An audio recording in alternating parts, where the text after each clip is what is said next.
Good evening, and welcome to this week's Oxford by Night, a modern-day Vampire the Masquerade Chronicles set in the city of Oxford. Awakening for the night in the city this week is Lontre of the clan Tremere, played by Kendu.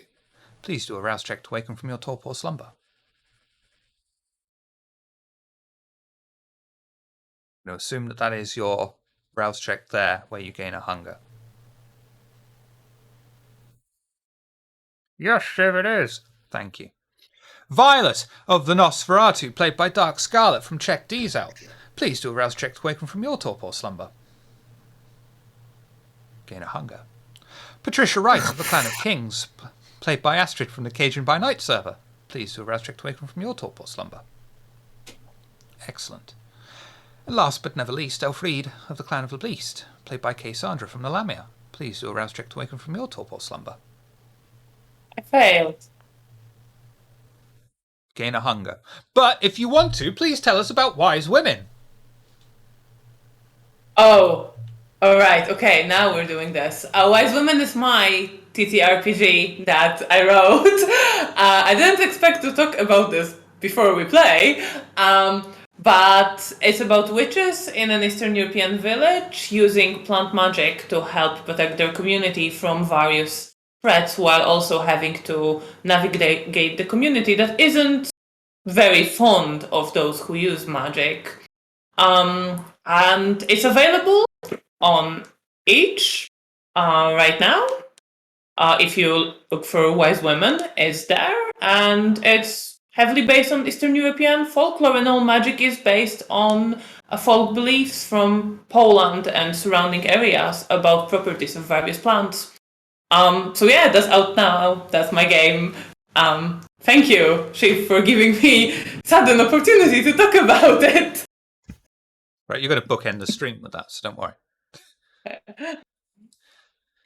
We begin this week with Patricia, who has travelled into the city centre after receiving a response from her letter to the prince. She proceeds confidently into the area that holds the old Bodleian library and weaves her path through buildings older than any kindred she has ever met before, finally coming to a halt outside the ancient, thick wooden door to the library's entrance. She knocks 3 times as instructed, and the door opens, but seconds later opens seconds later for some reason. I put a but in there. All about the buts, apparently. To the masked and hooded figure of Shabana, the prince's attendant. Without hesitation, Shabana silently holds a folded letter bearing the wax seal of the Ventru clan over to Patricia and stands to attention in the doorway, as if waiting to confirm with her own eyes that the letter has been read. Would you like to open and read the letter here, Patricia?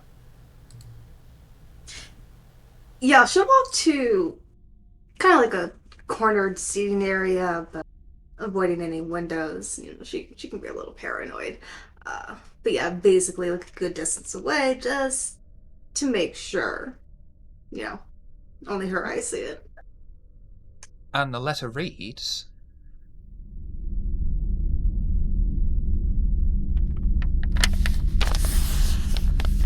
Archon Wright. Regretfully, I've been detained by other urgent business. In regards to the circumstances of Primogen Griffin's demise, or to put it more appropriately, sacrifice, it is clear to me that the proper information should have already been provided to you by the constable. Regardless of the information you already have in your keeping, there is still the requirement of containment. The situation must be handled in a way that brings this to an expedited completion. Primogen Griffin's sudden death has left additional unfinished business that requires loyal disciples' attention. I am unable to trust this to members of the city for fear of reprisal or exploitation. The task has therefore fallen upon you and your coteries' shoulders. In return for your valued work towards this goal, I will dispense an allowance for your coterie to leave the city as the new year is ushered in. In regards to Mithras, the unorderly state of his followers leaves me unconcerned. At this time, it's beneath my attention.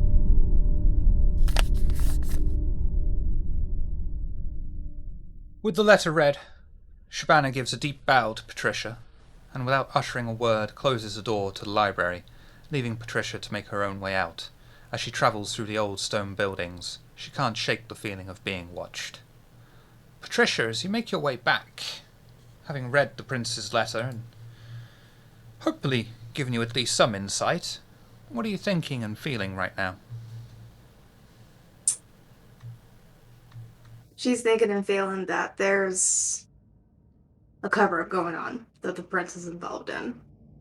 Prince suddenly isn't concerned about Mithras when they've made a mistake before about not really liking them. Okay. Cool. Noted.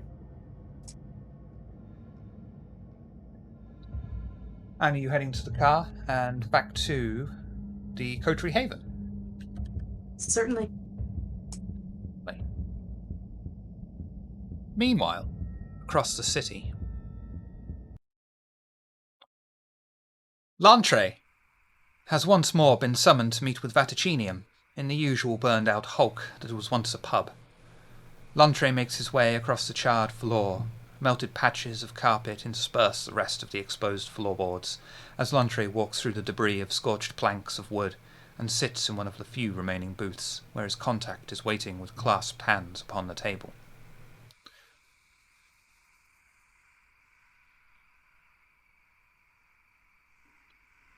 Lantre, Yes? are you taking a seat opposite your regnant? This is one of those few times where I wish I was using a camera so you could see the look of just utter disappointment on my face right now. Welcome to VTM. Yes, I'm sitting down opposite my captor. Good evening, K-Knight. How does the night find you? What is new in your world?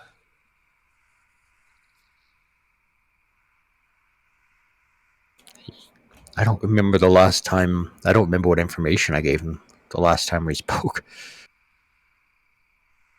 Not much. Alright,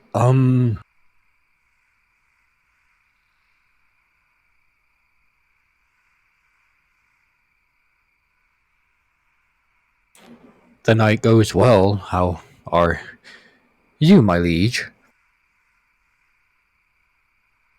Are you aware of this building's brief history? Cannot say that I am. It was claimed by a Camarilla coterie in the past. They were charged with investigating a spat of frightful murders. It ended with dramatic consequences. The leader of the pack, coterie to you, gave her body to a kindred thought dead in a kind of sacrifice. She gave her own life to defeat an abomination. Now you have a certain artifact in your possession now, as I understand it, don't you? Yes. Good. You are serving your purpose well. You've enabled release of some of our members, and recovered something extremely useful of ours. For the time being, no matter what happens to it, no matter what you do to it, it will always find its way back to you. Until it is time to use it, you'll be unable to rid yourselves of it. Laundry is going to go through a turmoil of emotions at that. Because of Such as? well, he's thinking in particular of his sire. And he's always trapped. And it's yet another thing he cannot escape. And so he's going to, he'll be deadpanning as this goes through his mind. Then he's just simply going to say, such seems to be the way with the Camarilla. Your former Primogen requested help on your behest to rid yourself of the Camarilla. You'll find we have shared interests when it comes to the Ivory Tower. As for the artifact, you will find out its use when it is time. It will find you.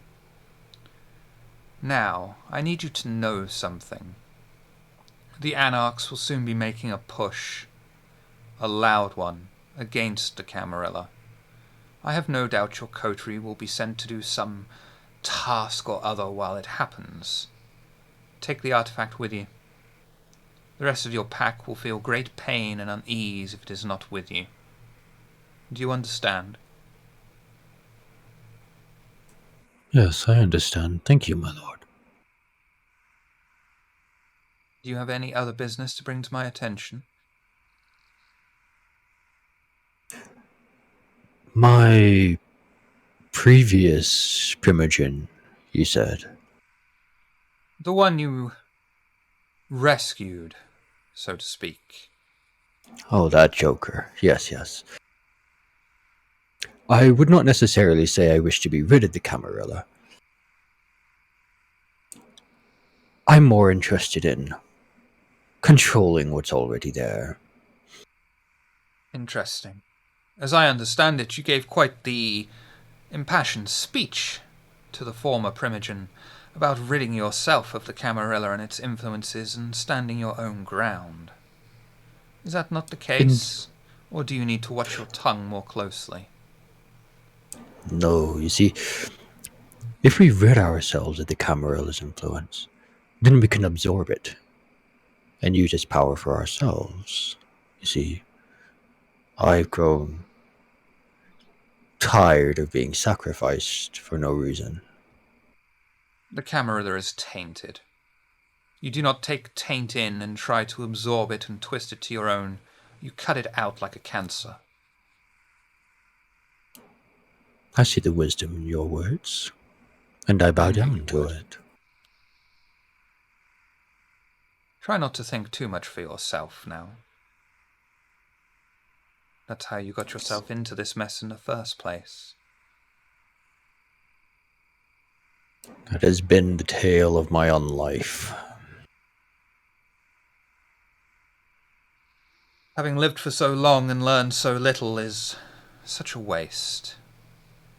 But fear not, you will still have considerable use to me and to this city.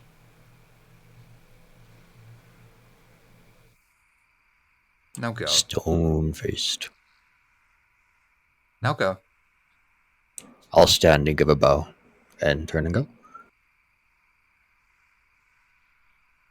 Slightly later in the evening, in the Coterie Haven. The Coterie have all awakened and gathered inside of their haven. Lucy has already gone, and perhaps out on her own business. The remainder of the Coterie gather downstairs in their ad hoc meeting room to discuss the night ahead of them. They have the address of the Anarch Toreador that was responsible for half the cult killing themselves that they took from the now deceased Malkavian Mo, and also find a way to get to Singe, Ashmarrow's lackey in the south of the city. Each kindred has taken a seat atop a box waiting to be unpacked, apart from Elfriede, who is standing casually and leaning against a wall. What would you like to discuss?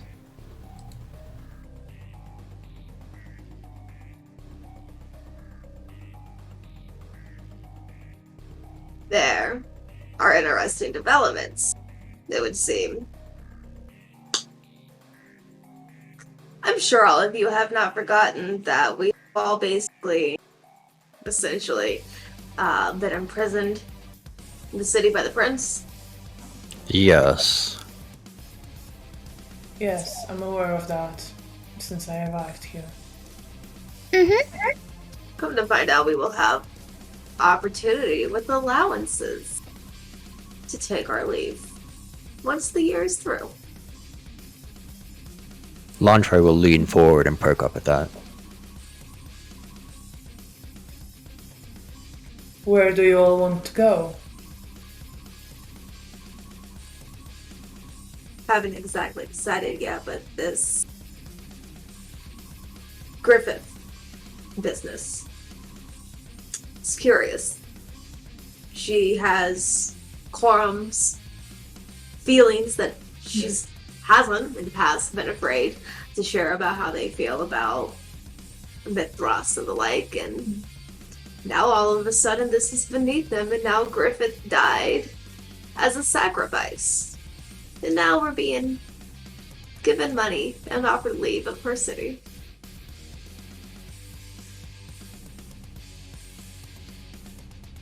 You insinuating? They're in on some kind of plot.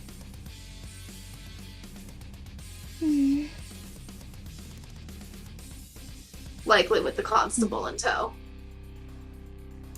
I wouldn't be surprised.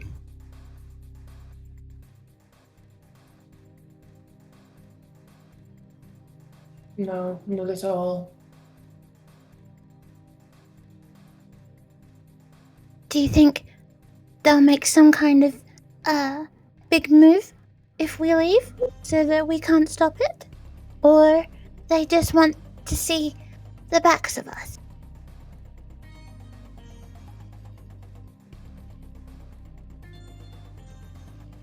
Well, if they do see our backs, there will only be more Primogen that will file into the city. Our Archons, I should say.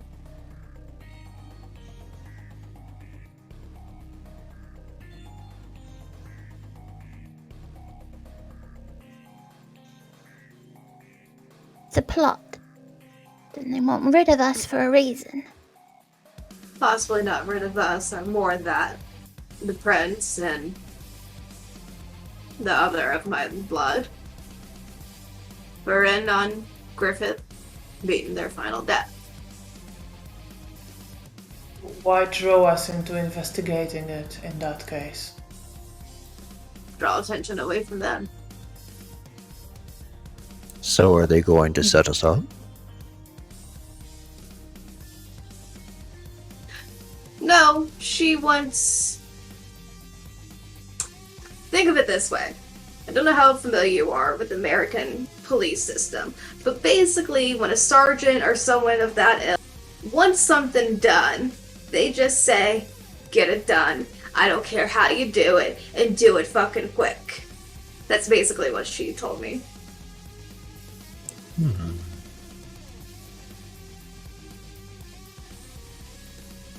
They just want to put a bow on it so it's done. And they don't have to worry about it dredging up and coming back on them.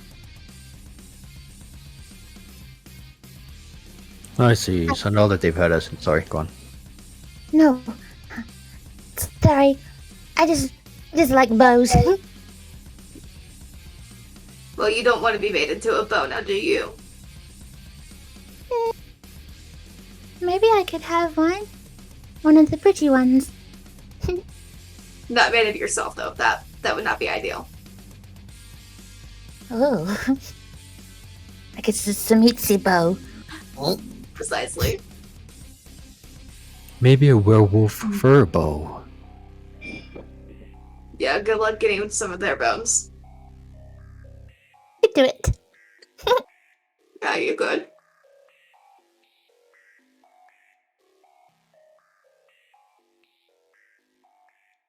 Plan of action then. What comes to mind? The Anarch Toreador. Your good Maybe friend. go. I'm not sure if I know them or not. But most Toreador know me. Standard.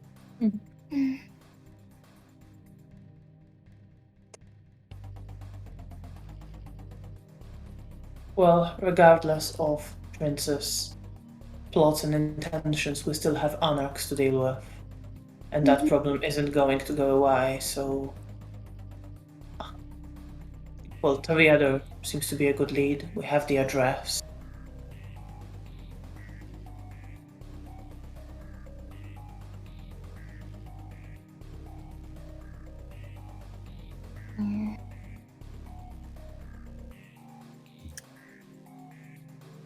Too bad Lucy isn't here. Because I want someone to recon cameras.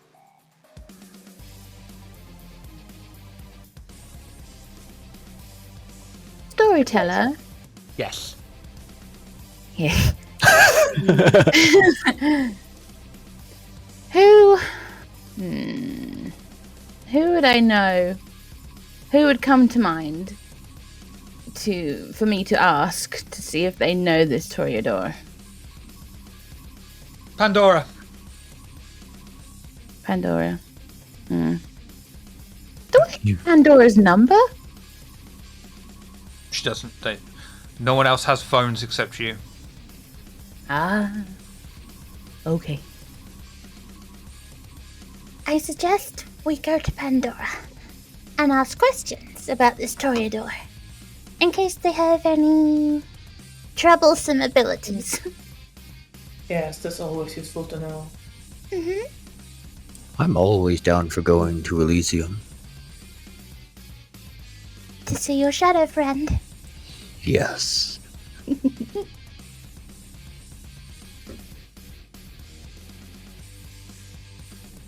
Shall we go? Yes, let's head out.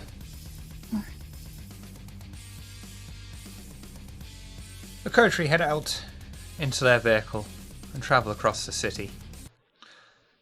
As you're travelling, is there anything, first of all, you'd like to discuss amongst yourselves? No? I don't think Alfred, so, no.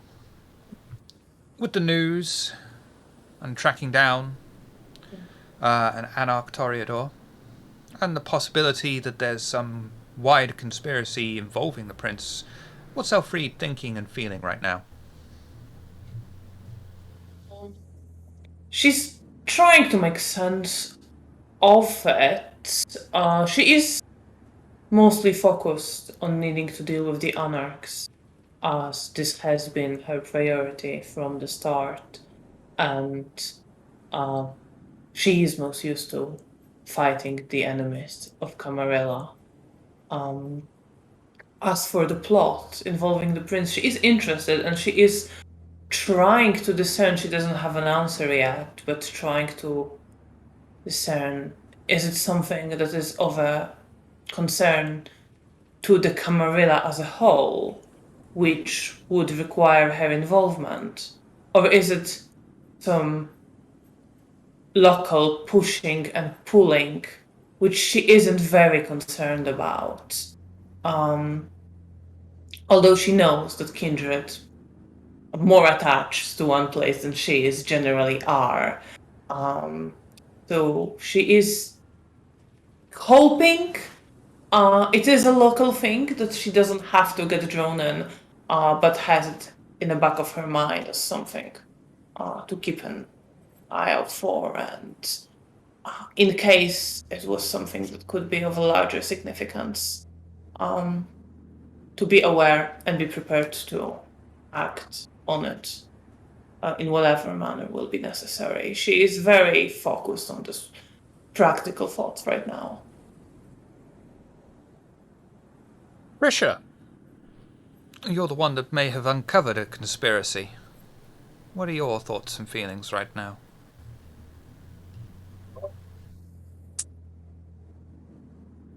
On one hand, discipline pointed in her fellow clan, but on the other hand, slow clap, slow clap.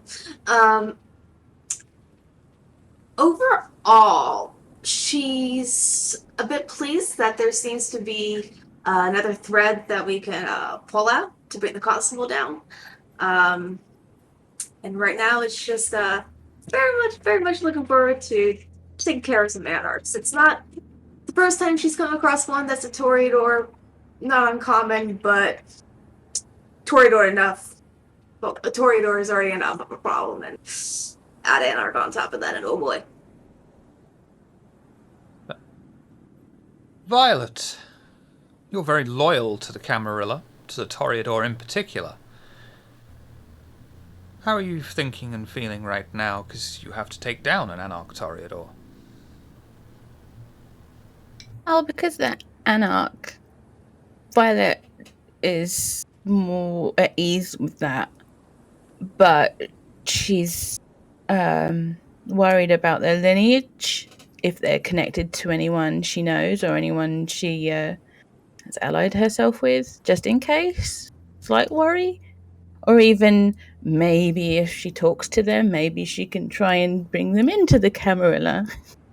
Just a little mind. Well, obviously they're a Toreador, so obviously they can be brought in, and then it will be fine. Mostly. Lantre, you're a scheming, conniving Tremere with many thoughts, many plots, and are prone to backstabbing, and you're also blood bond to a mysterious individual. What are your thoughts and feelings right now, you usurper? Well, my first thought is going to be curiosity. It makes much more sense now why we were sent by the Camarilla to this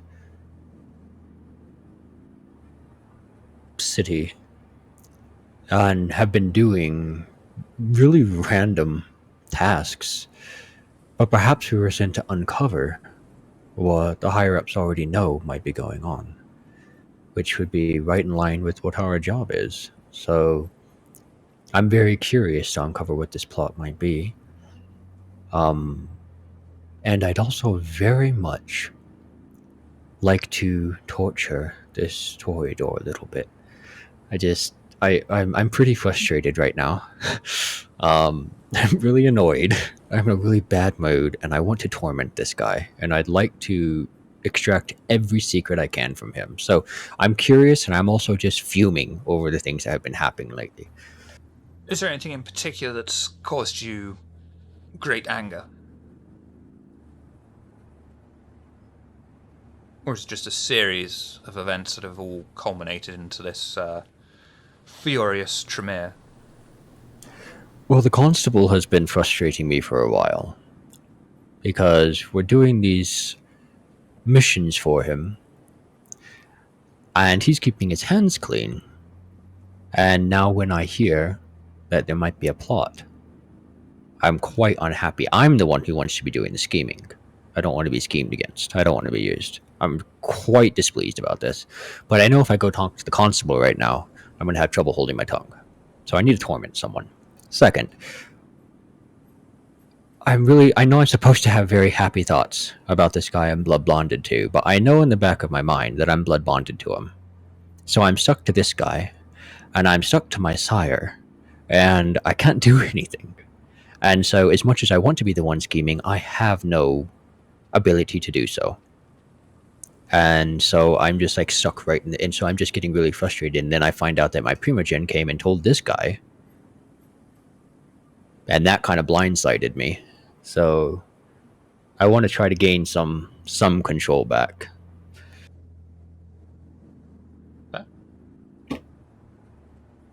The coterie arrive just outside of the new Elysium. They go up the stone steps of the Ashmolean Museum and enter inside of a secret entrance.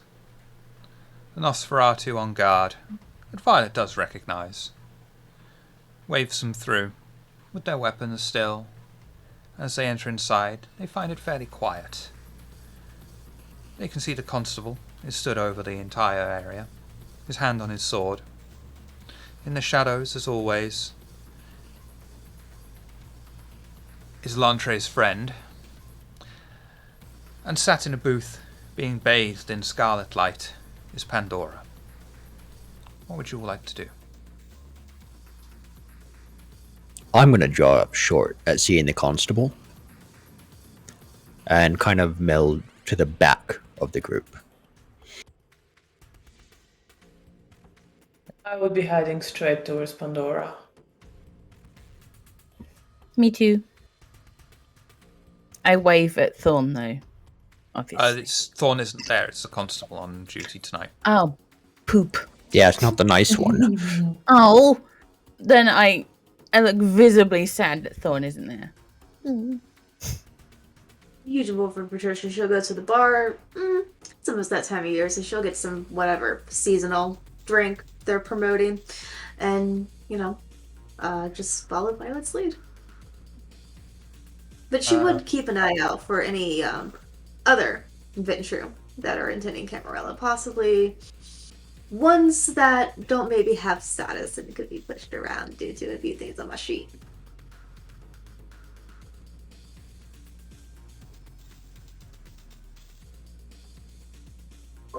That thing. Yes, there is one Ventru, who you know is something of a hassle to most of the kindred. Her name is Black Rose. She's one of those kind of kindred, very pretentious and not very capable whatsoever. She is sat, unsurprisingly, on her own at a table. Elfried, Lantre, were you going with Elfried and Violet? Yes, I off.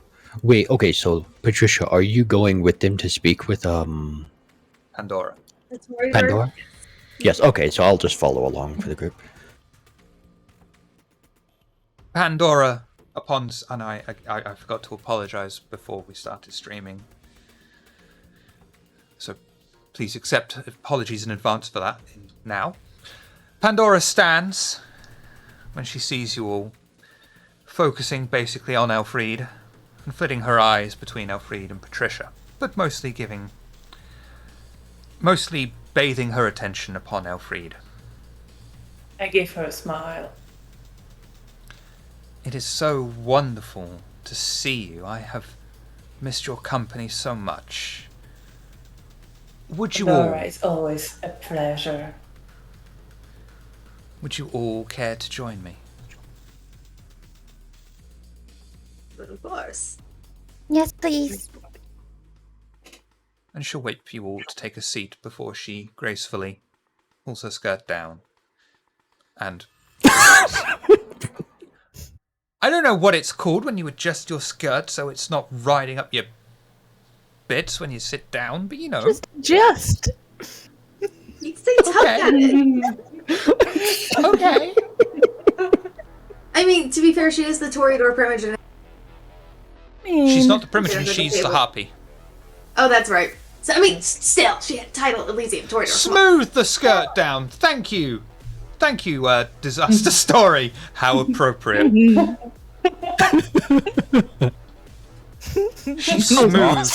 She smooths her ruffled, flared skirt down as she sits down.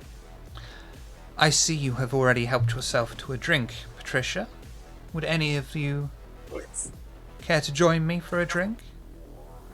Oh, this isn't the special one. I am well lit up for tonight. It's early yet. As you wish. Anybody I else? could use a drink.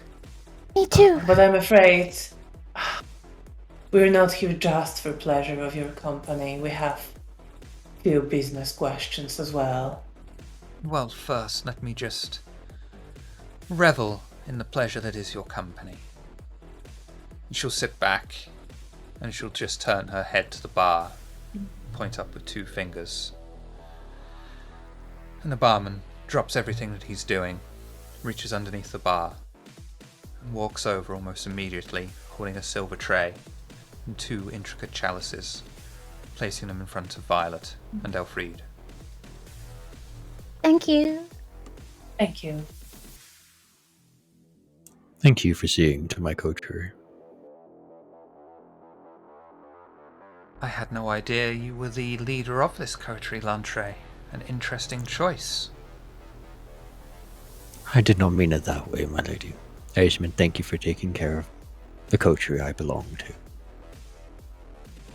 You take care of the city, and in a disjointed way, you take care of me. I'm incredibly grateful for your delicate touch. I smile and look straight at Lantra to see his reaction to that.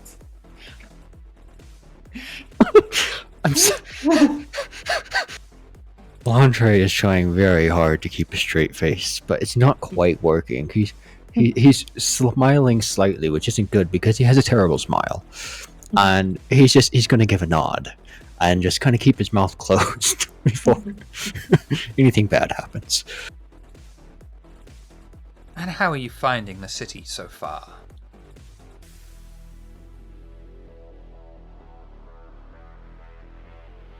Have you had much of a chance to enjoy any of the wondrous delights of Oxford?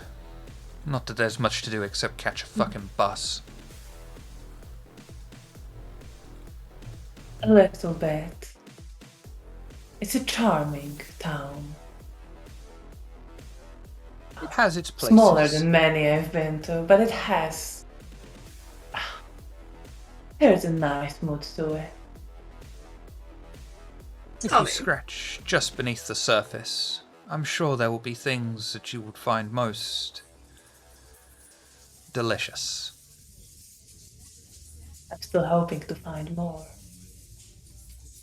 No, tell me. One did not work, and one had permissions to do so. Where would you put up roots? At least enough to sequester away whenever you pleased. Myself personally, or in general? Personally. I personally take haven within the Toreador domain, the northeast of the city. Oh, no. I meant if you were allowed to leave the city. To where such things, to your knowledge, would be easier, or you already have discovered those ways. Where wouldst thou go?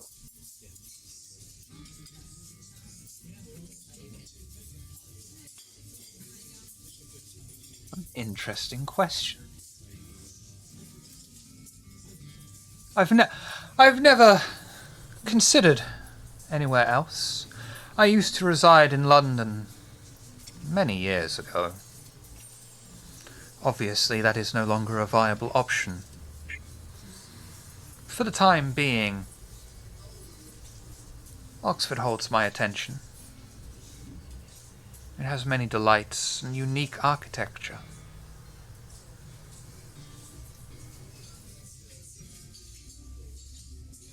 Well, not everybody is a settler now, are they?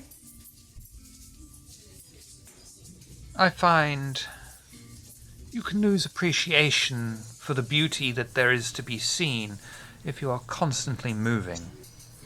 Like a fine wine, certain things need to be enjoyed slowly over time and digested.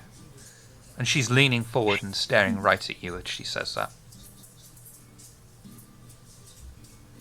She just tilts the head a little bit, and she's just like, and yet, you're not bored. I don't think that speaks too well to your character, as well as you might think it does. She rolled out the eyelashes a little bit. The Toreador domain has many fanciful delights to keep one stimulated. And then there's you. Oh, what about me? To each their own, then all.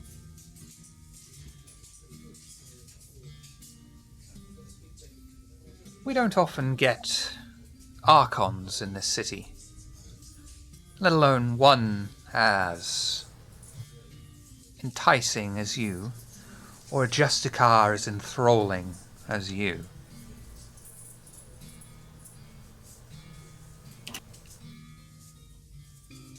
Fate weaves as she will. But still, you said you had business. How can the harpy be of assistance?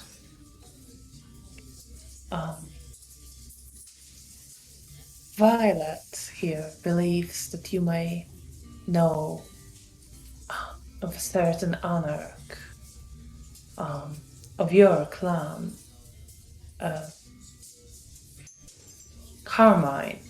Did I get that right? Is it Carmine? You did. Yeah. Scandalous business. Scandalous business. Indeed. Carmine was, for a short time, you understand, part of the Ivory Tower. He was not satisfied with the delights that we were able to provide. His interpretation of beauty differed from the rest of us. I believe his embrace was a mistake. He was not embraced in the city. In fact, he came elsewhere.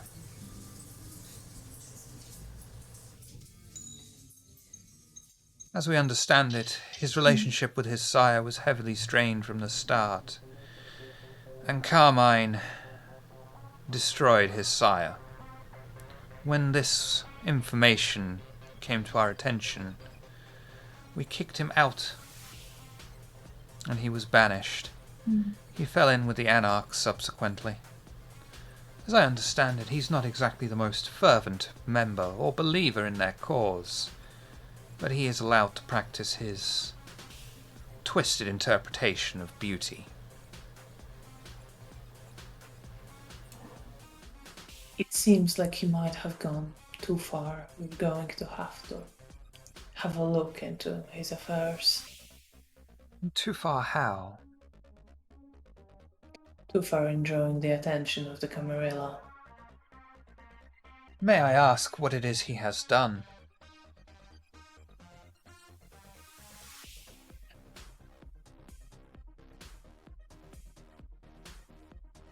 It's nothing.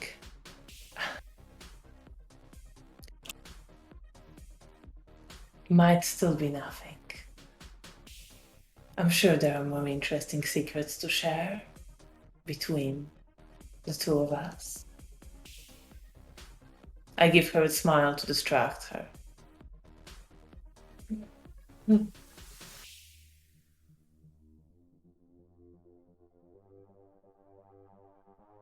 I'm sure whenever you are concerned, it will always be of great interest to me. Please forgive my prying. So hoping you will show me the delights of your domain. I would be honored to show you every bit of my domain. Looking forward to it. You know, hold my look into her eyes for a moment. No one's got anything? And then smile and turn to the rest of the coterie. Yeah, someone else, please. No, you're doing fine. Keep going, Keep please. going. Yeah, this is good. But yeah, I turn to the rest of the coterie in case they want to add something. Violet has, well, brought us here, so maybe she wants to. Yeah, I just.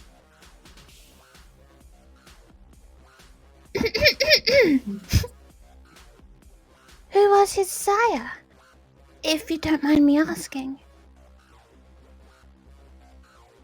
I'm sorry, Violet. I almost forgot you were there. We don't know much Normal. about his sire, other than his name was Michael. Hmm.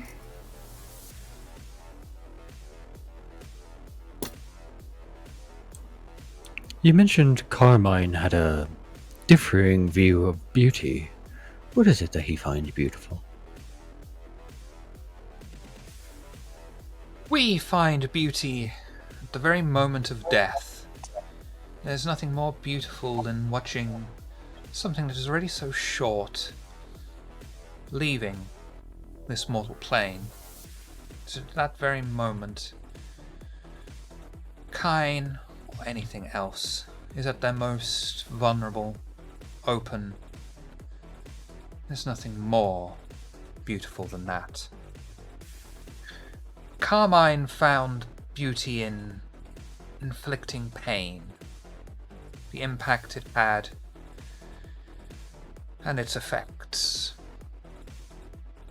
Pain is merely a means to an end, and it is not necessarily the only means to the end.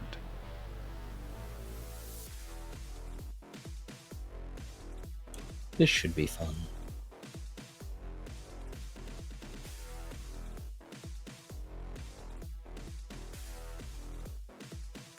Is there any other Feels like that can be useful. Yes. from the little, well, you had to do with him. Anything he might do, we should be on the lookout for any nasty surprises in his abilities. I'm sure whatever he could throw at you, you could easily handle it. Though I would expect he should have ghoul attendants. He likely harbours a distrust for our kind still. Although, in saying that, if you are willing to play with his games, I'm sure he'll tolerate you. But he is nothing for you to fear, I expect. Probably not, but it is good to be prepared in any case. I'm sure he'll be putty in your hands.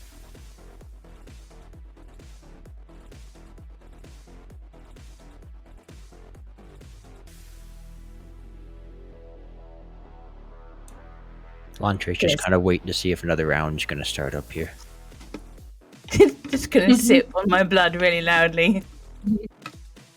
No, I'm just smiling. I was tempted to start one up again, I'm not going to lie. Well, if you want to.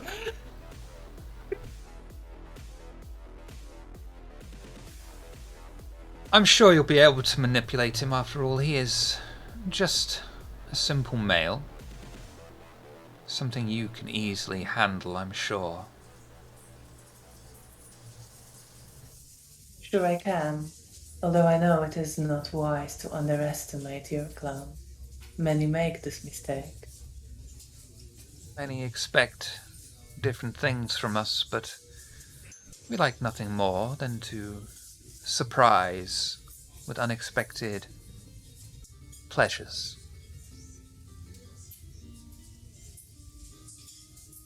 So, I prefer to look for my pleasures, not among the honor.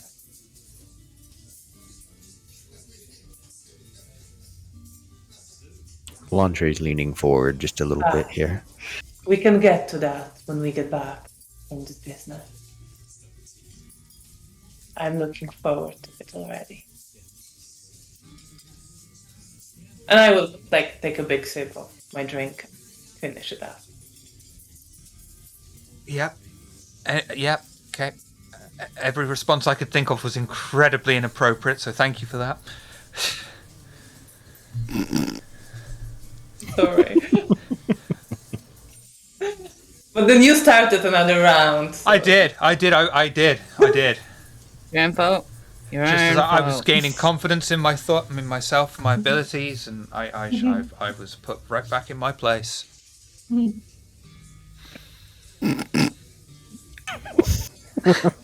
Well, yeah, I think I'm getting ready to wrap up the conversation unless someone else wants to ask something. Pandora is just staring intently at Elfriede, so if anyone has anything. How much does the blood take away our hungers? How many dots in hunger does it take away? You'll be able to slake one hunger, Nom nom nom. but do not go below one. Yeah. After this interesting conversation, I find myself in a need of drink. So I'll wait. I needed one before. I'm gonna drink. Wave someone over and get a drink. What would you, what do next?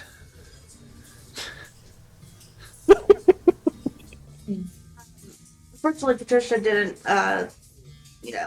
spot adequate cousins, essentially. But she'll, follow the lead of her coterie.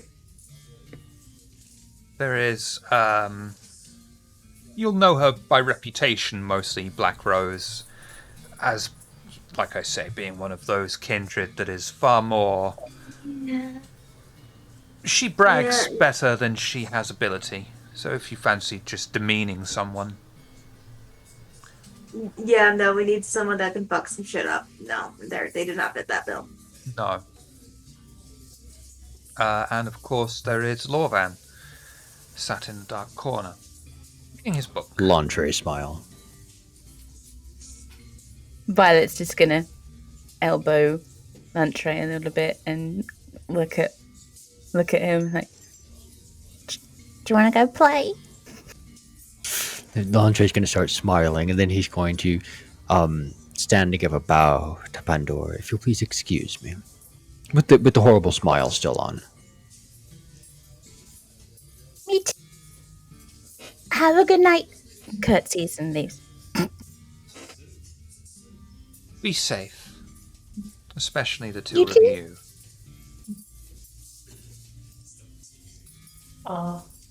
I stand up, give her a smile over my shoulder, and I'll head back to leave my glass on the bar. And probably hang out there as like others go to talk to other people, just observe what's going on, who's there. This time, when Patricia finishes her drink, rather than taking it to kind of like the end of the bar on the way out, she'll leave it and then just kind of casually, like, push it across the way. Knowing that they're Tory, or they're probably going to take note of their lipstick and find out exactly which one that is the Venture's goal for that exit. Lantray, you're gonna go and meet your play buddy. Okay. Is Scar? Are you coming with Violet? Oh, Yeah, I'm so, backing him up. so on the way while we're walking over, I'm just going to kind of like whisper to her. I wonder if Alfred could do to him what she's managed to do to Pandora, because that would be so much fun to see. Oh, Maybe we should go get her. okay. Yeah. Okay, and I'm just gonna like turn around. I'm gonna walk right back toward Alfred. Okay. You know you can get minus XP, Lantray, right? I'm sorry. Not sorry. I'm not sorry at all. Nope. I don't want this to happen. Dear Alfred, I'm curious if you would be able to get any information from our dear brooding La Sombra. I have been trying to very little avail. Apparently annoying him does not work. But you seem to have... And I'm going to like glance over at Pandora. I'm going to glance back at her. Some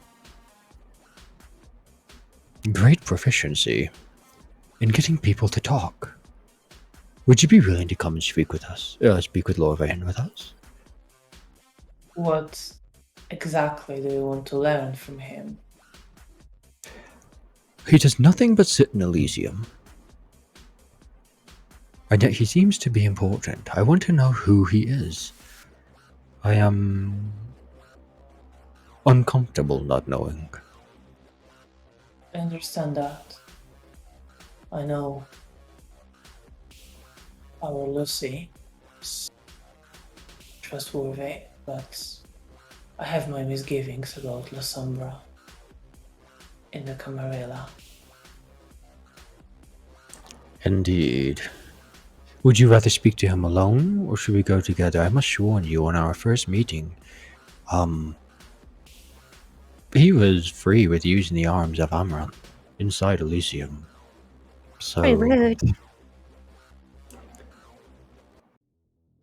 Good indeed, but if no one gets him out on it, well, you know. It's only prohibited, really, if someone catches you and takes issue with it. I can speak to him, of course. Not sure if he's the one to respond to the same type of conversations as I have with Pandora. I give a little smile as I look at her. It's certainly worth a try. You will get an appropriate reaction. I don't know what that would be, but you would get an appropriate flirtatious reaction. Yeah, I'm not sure how much I'm going to go into that because it's a bit different with a Toreador and a bit different with a Lasombra whom I don't trust at all. But I will follow Lantre and Violet and come up with them. Thank you, Lady Elfried. And then Lantre is going to turn around, big smile, and he's going to make pretty steady, confident beeline straight towards our dear Lasombra. And Gonna you will keep an go- eye on Pandora to see if she gets jealous at all. If we can use that. She's not going to get jealous. Dang it. She might. She's-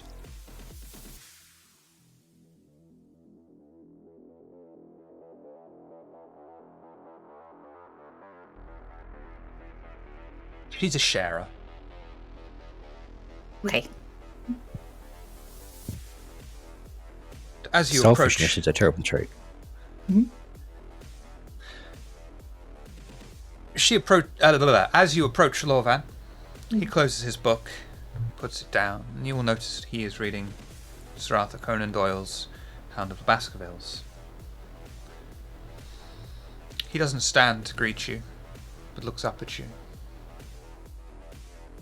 I give him a smile. Lorvan, we've met briefly, soon after I arrived in the city. Justicar Elfried, I am aware of your presence and your importance. Would you care to join me? Pleasure. My coterie members suggested I should get to know you better. You seem an intriguing fellow. What are you reading? As you say coterie members, his eyes will flit to Violet, and then to Lantre, and he'll look a little bit disappointed as he looks at Lantre. And Lantre is going to take that as a cue because he understands. And so he's going to say to Elfriede, I'm sorry, I should have told you. See how he stays sitting? He likes to be short. He goes by the name Bilbo. I'm so sorry, Bilbo. I should have told her that before we came over. I'm reading The Hound of the Baskervilles. It's an intriguing tale. You seem to be reading a lot of fiction. I find fiction a great escape. It's Of course, interesting. we all need our escapes. It is Anything in interesting. particular you're running from? I'm watching him very closely, more to discern his reaction and see what I can read into him, no matter what he answers. But I'm listening to the answer, of course, as well, and waiting intently. We're all running from something, aren't we? And if you could roll wits and insight for me, please, against Wits his and- manipulation and subterfuge. Insight?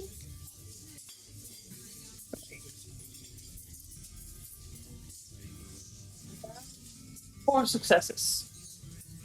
Goes to you, and you will know that he is deliberately holding something back and being evasive. Rather than outright lying to you, it's more of dodging the question, and it's something you most definitely are aware of.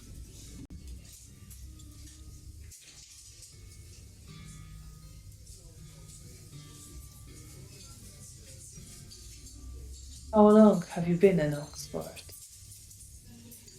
You know, I only arrived recently.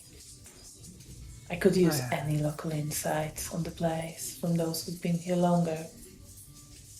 I have only been in this city for just over a year now. I came in directly from... I came in directly from the Middle East. Lantre will arch an eyebrow.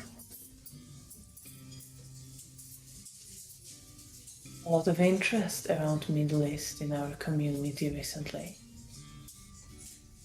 Indeed, there is. Are you aware of why? I've heard rumors.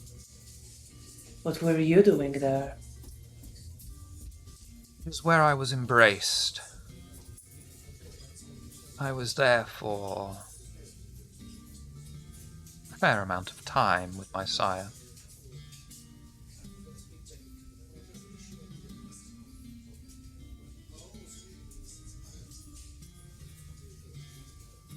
You confirm any of the rumors that are going around?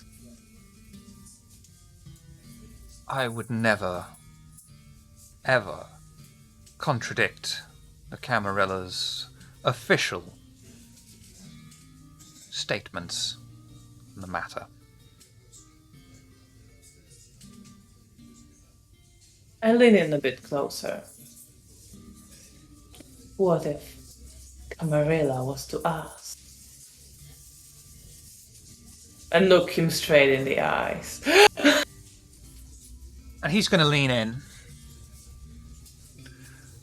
What makes you think they didn't? Well, I'm sure some have. I'm asking now. Would you even believe me if I What? told you the truth? They didn't. I might. Or are you worried what I will think? From what I've heard, your clan doesn't seem to let their fears drive them. I fear nothing but what was seen in the Middle East shook me to my core. How would you feel? He'll start leaning back. If everything that you learned, everything that made you believe in your cause, was a lie perpetrated by your elders.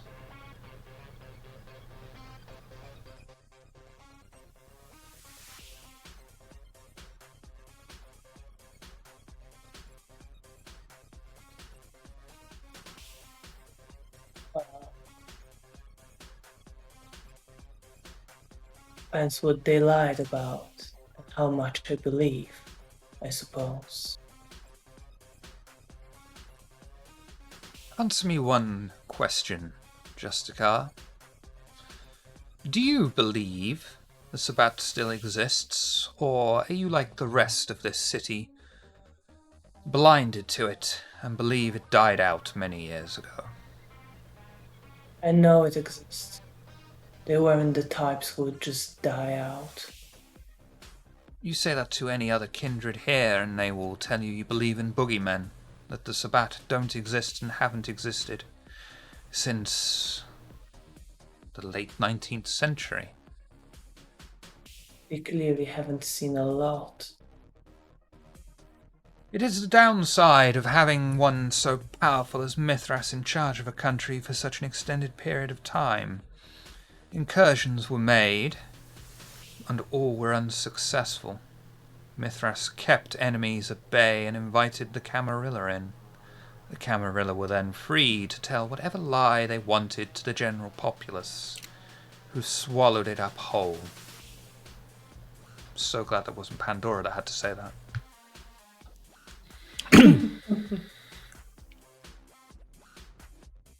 But make no mistake, what I saw in the Middle East proved that those in charge of the Sombra lied to us from the outset. He has arisen. He was not killed, as we were told. The entire premise of our fight was a lie, since the very dawn of time, it seems. And that is why we are here now, at least half of us. I put my sire to fire myself. If he is going to propagate such a lie to me, he is unworthy of existing. So I burned him, and I joined a much stronger side.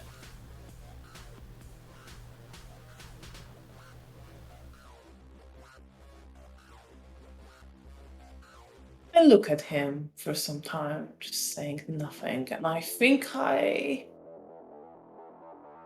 gonna try to keep a straight face, but Elfrida is very contemptuous and angry of Sabbat and anyone who's been in Sabbat, and she's just gonna look and not say anything for a moment, and then just nod her head. I just hope you won't abandon the side you joined now as quickly as the previous one. It is not on my agenda. I am very heavily in favor of the Masquerade. I believe it is our duty to enforce it. I would fight, kill, and if need be, die, forcing a Masquerade. And I expect nothing less. And I would hate to disappoint you, Justica.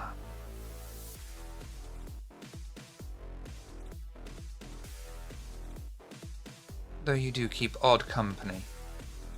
And he's going to look straight at Lantre. Lantre's actually got some newfound respect for him now, so he's not going to poke fun at him right now. He's just going to nod at him. Okay.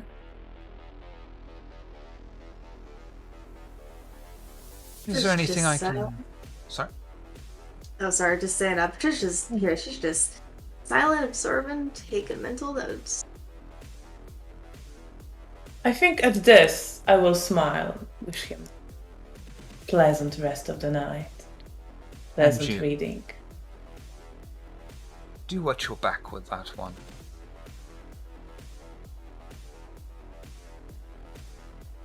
I just Fine. smile and nod and stopped walking away.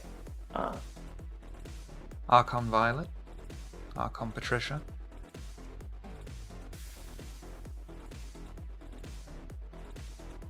And he'll just sit back, whether or not you're still there. He doesn't care. He will just pick his book up and start reading it. Violet's going to write down in a little notepad that his sire is dead. Puts it in a pocket, curtsies and goes. Lantre very much likes the idea of Sire being dead. So he's pretty happy, so he's going to stand and give a nod and leave. Lantre! I don't take that's good enough. But I would like you to do for me, please. A composure and resolve versus Lorvan's wits and awareness. Okay.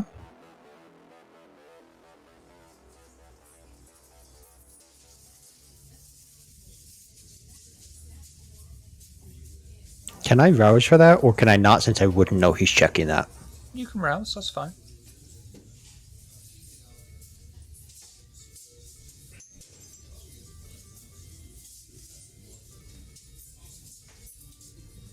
You said composure and resolve? Yes, please. Okay. Oh, wow. Okay. Wow. I'm just going to leave that then. And Lorvan will just be giving a strange look to Lantre and then dismiss it and go back to his book. Is there anything else you'd like to do in Elysium? Or would you like to move on?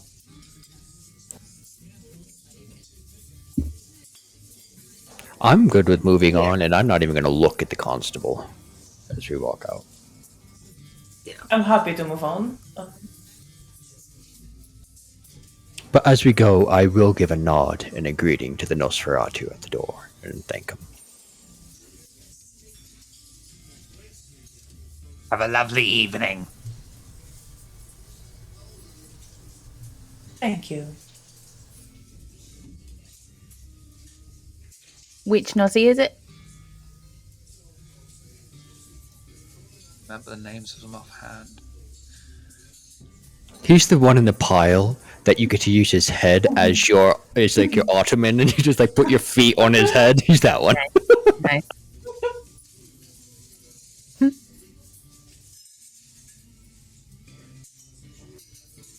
Cop Sky. This guy. Is he mine? No. Oh my god, okay. Oh no, he's not my thrall. No. Nah. Okay. I love how that's going to be the second question you ask. Which one is it? Is he mine?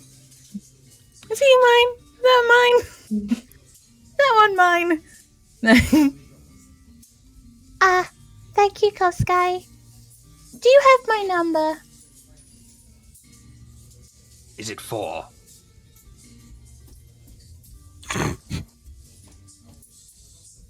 No.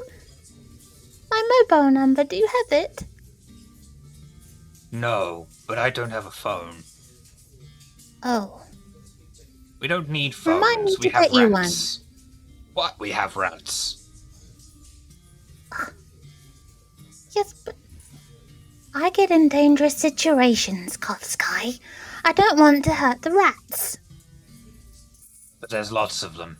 That's the point. I'm fully aware. Remind me to get you a phone. You could get one with a rat cover.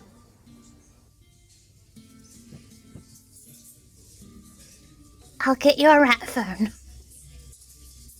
I look Okay, forward but to it. only if you'll take this the squiggly eyes and back. One with squiggly eyes.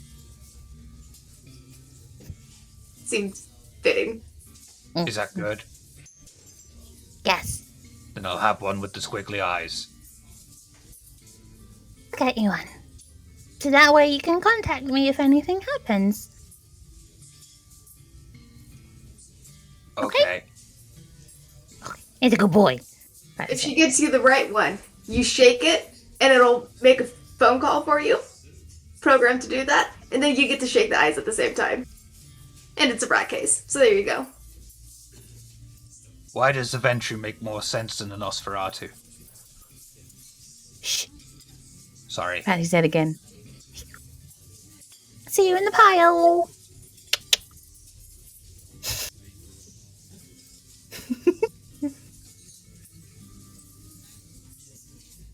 The moment you set up a game and you're like, yeah, this is edgy, that's dark. And then someone Yep. comes in, it's like, yeah, we sleep in a cuddle pile now? Yep. Yep. Yes, Anne? You're welcome. Heading out to the car. Yes. And is there anything, first of all, you would like to discuss on your journey? Apart from where Lontre disappeared to. Like, no, don't want to get in that car. You can watch her obfuscate.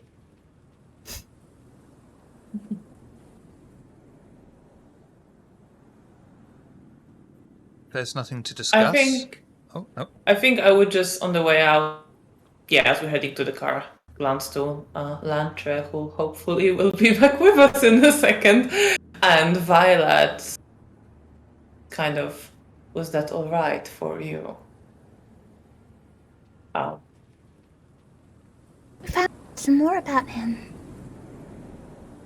I still want to know Yeah. more. But Yes. Now I'd like to know more as well. and he was still very rude. Well, given what we've learned about his past, I suppose that is to be expected. Hmm. But he should learn to behave better. I wonder if he has seen those that were called away. Do you think he did? I I wonder that as well. Mm. I don't know. I was thinking about asking, but maybe let's leave it for some other time. We can ask him together if you like. I'd like that, yes. I wonder what's happening to them. Me too.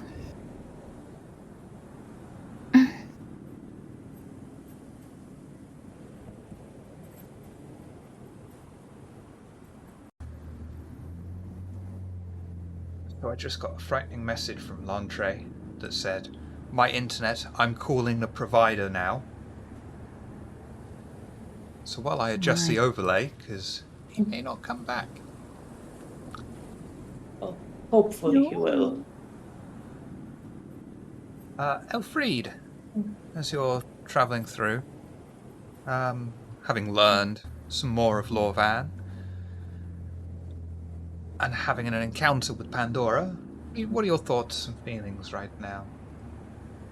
I think after conversation with Violet especially, but also conversation with Lorvan, I am thinking about my sire, or where he is, and whether he's been called away, and that's why I haven't heard from him in so long.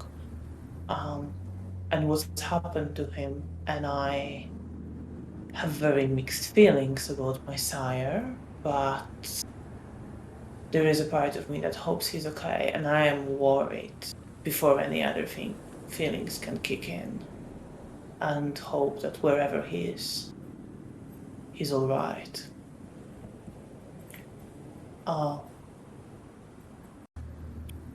And that memory is mixed with memories of bringing back Sabat, because of course my sire, well, introduced me to that particular enemy. And I think hearing that people here don't even believe Sabat exists, I'm trying to process it, but to me it's been such a big part of my life as a kindred that I can't quite process how anyone could be in so much denial. And I, despite his reassurances, feel unease and distaste about Lorvan. And there is a part of me that just wants to go and rip his head off to make sure definitely not a problem anymore.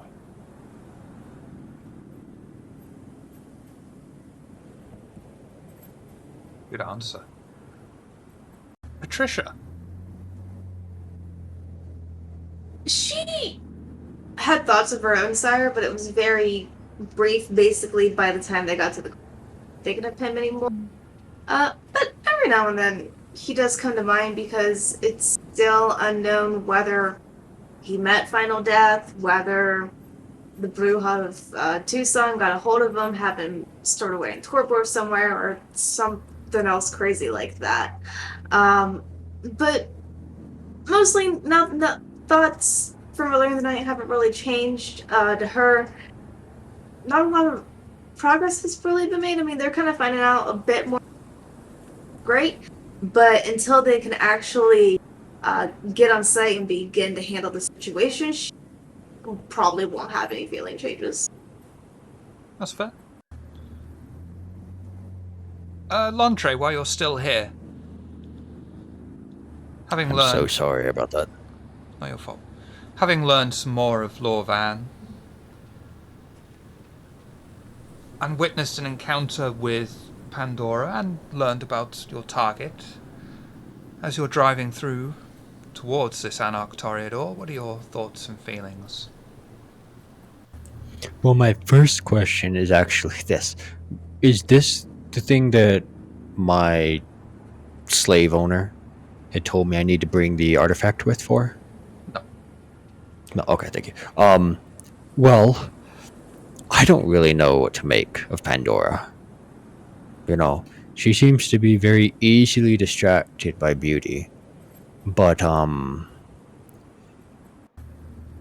she wouldn't have her position if she lost, if she... I think she's playing a deeper game. But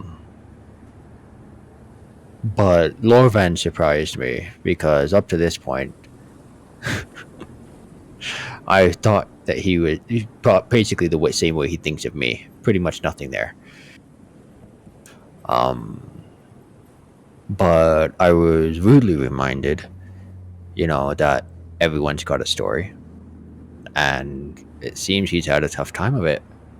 And I'm kind of curious what would drive him to the Camarilla. And I'm also really frustrated that I couldn't get any freaking information out of him. And Alfred did it so easily. After all the work I put into it. And then she just sits down and has this nice conversation with him. And I really, really, really want to torture this Anarch now. I really do. Violet, you, as an Nosferatu, you're an information hub, in essence, and you've just learned a considerable amount. I don't know if any of it, or much of it, is new to you at all. And you've also currently travelling to go and kill, hopefully, potentially, a Toreador. What's Violet thinking and feeling right now? The realization that they're probably going to kill this Toreador is hurting. It's hurting. It's an Anarch, but it's a Toreador and she doesn't like that. But the Lorvan stuff is distracting her. And over in her mind, she's like, where did he kill his sire? What generation was his sire? If he saw that, did he see any of our sires there that had been called? So she's thinking of the beckoning and what he's seen and how she wants to split open his head and look at everything that he knows. Give me intelligence. And would you prefer awareness or occult?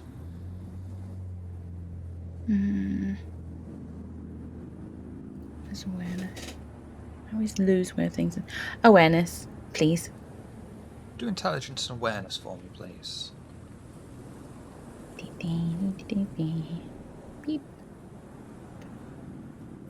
That's fine. No, that's fine. You'll... But besides, even if it was a beast roll, you'd still learn this. Mm-hmm.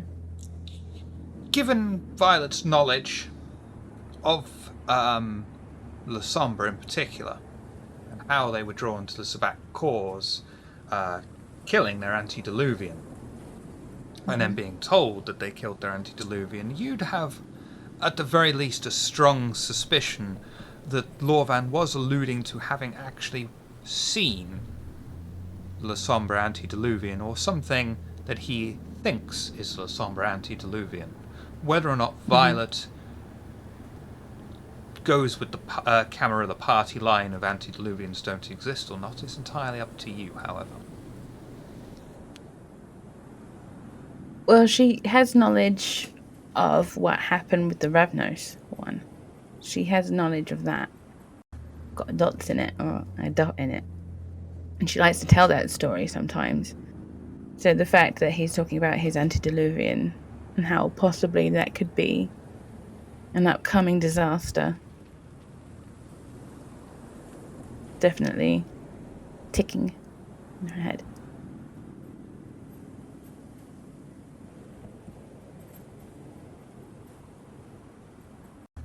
And is there anything, now that you've all had a good think about what you're all feeling right now, is there anything at this point you'd like to discuss amongst yourselves? Or would you like to arrive at the Toreador's location? Landre's pretty pensive right now. He's not really inclined to talk. Yeah, Elfrida is quite deep in thoughts, glancing to Violet from time to time. Grateful for her offering to go and talk to Lorvan again about people who've been going away, and also struggling with herself, thinking, well, with just like disclosing more personal information about herself. Not out of distrust, just out of lack of habit of doing that.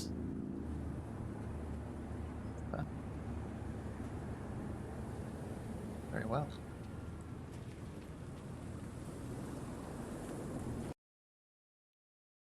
The coteries' vehicle comes to a rest at the end of the cul-de-sac in front of them, over a rickety wooden fence with plenty of gaps in the crooked panelling, allowing the coterie a fleeting glance into an allotment. To their immediate side is the end of a row of houses. To the other side is the isolated block of flats that should contain their target, the Anarch Toreador responsible for the deaths of many kind. The street lights allow the coterie a clear sight of the street, as they realise there are no CCTV cameras watching over this block of flats, as the cameras seem trained on the rest of the street. How would you like to proceed?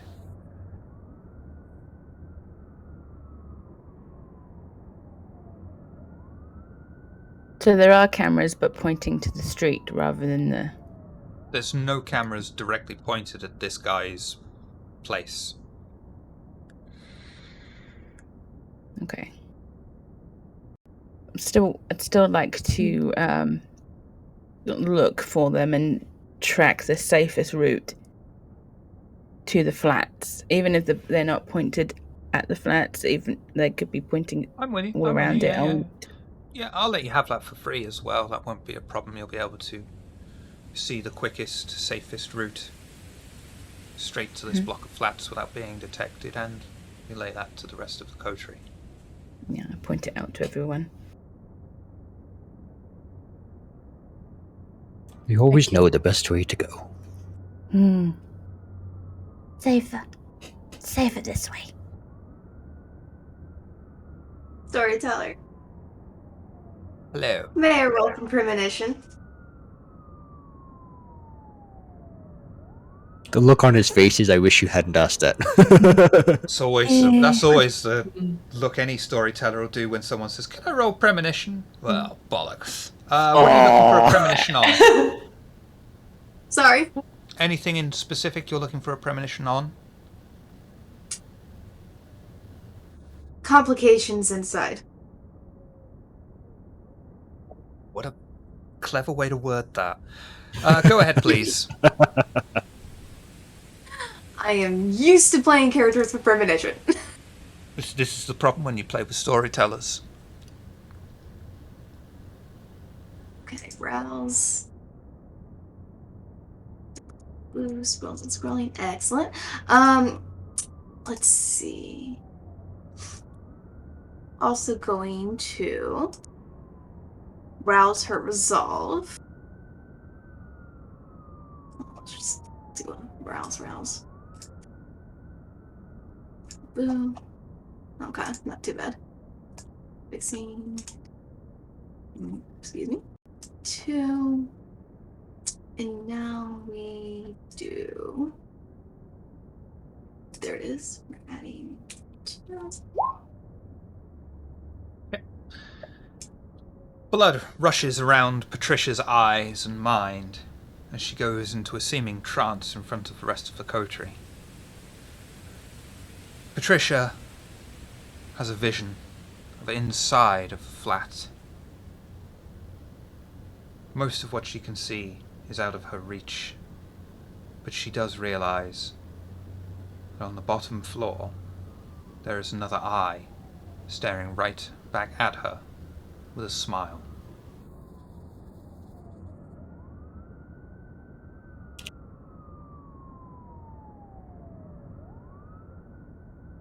She comes back and then just like one-handed, she and begins to make herself a drink. They know we're here. Just knocks that shit back. I know.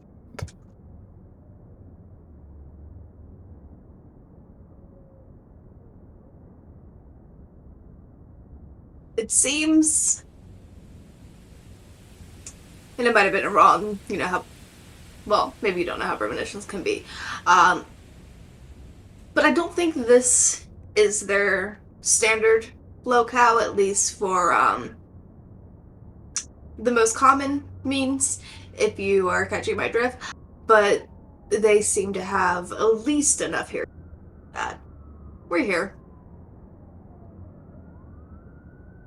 Well, should we go and try talking to them, play a game, like Pandora suggested? Yes. We shall See try what with we can that. find out.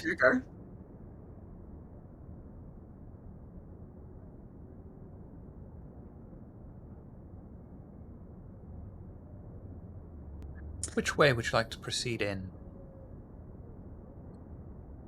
Well, if we're going with Honey to start things, we'll go ahead and knock on the front door if the specialized say that it would be safe to do so.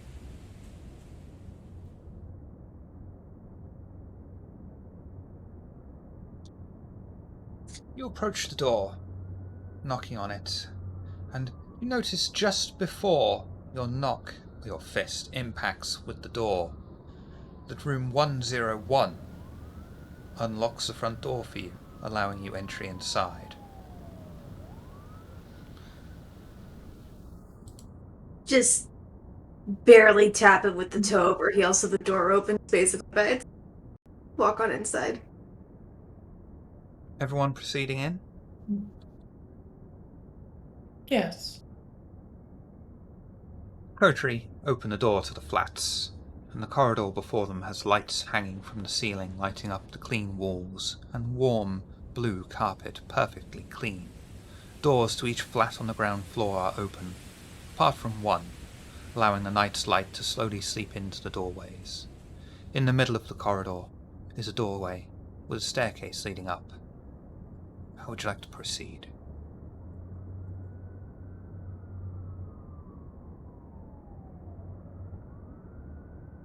Considering Patricia's not yet at the point to where she wants to draw weapons, she'll be taking point.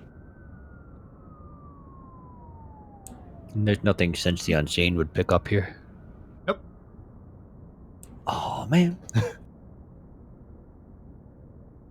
Can we smell any blood? Or anything? Any vitae? Death? Other smells that Toreadors tend to carry around with them?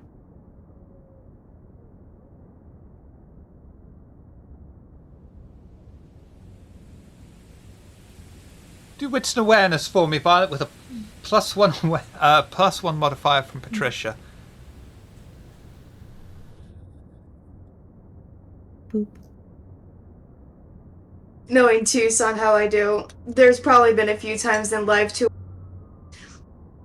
Discovered some utility closets that were sex employees. So she's not unfamiliar with this concept of searching.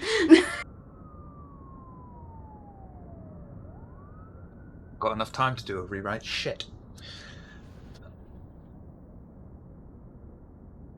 You'll notice, behind the one closed door, there is flickers of light leaking out as if there is a candle lit inside.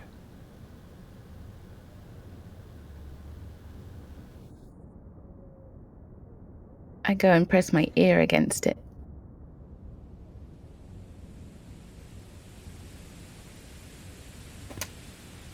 It seems quiet inside. You don't hear any breathing.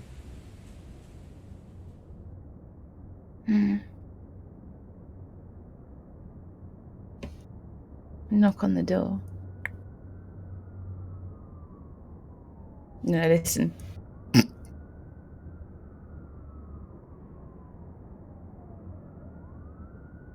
Yeah, there's no response. Point out the light to everyone else, but then hear anything.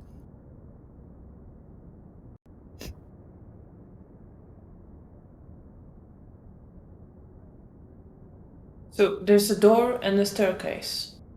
It's basically a ground floor of the flats. All the doors to the flats are open apart from this one. Oh, I nearly forgot. Violet, you will notice as well that upon this door is a brass plaque that says 101 upon it. And I'm pointing that out too.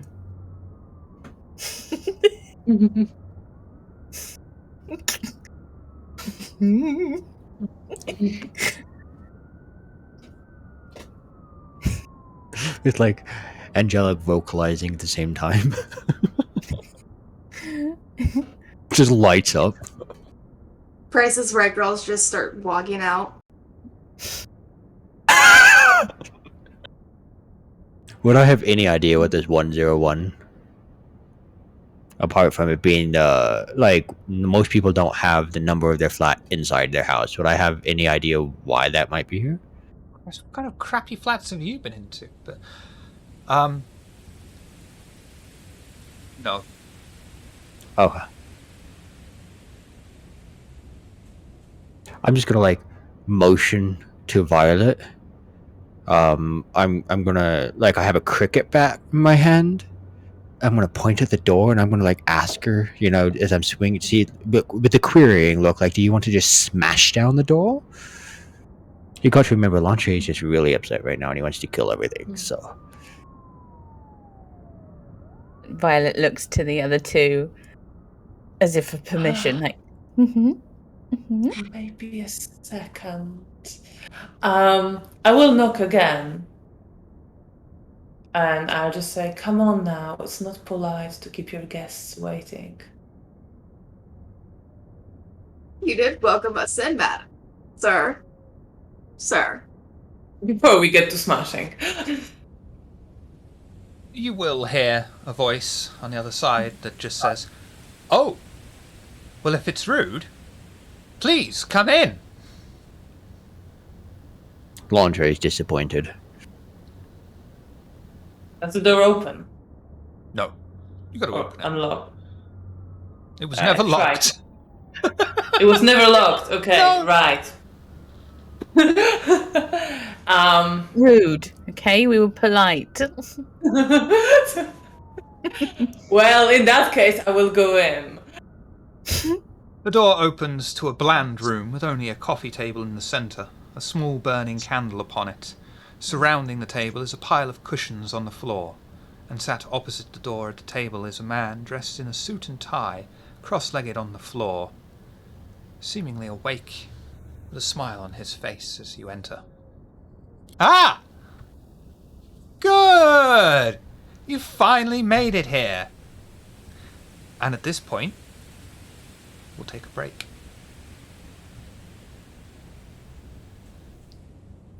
Mouth's over. We shall be right back.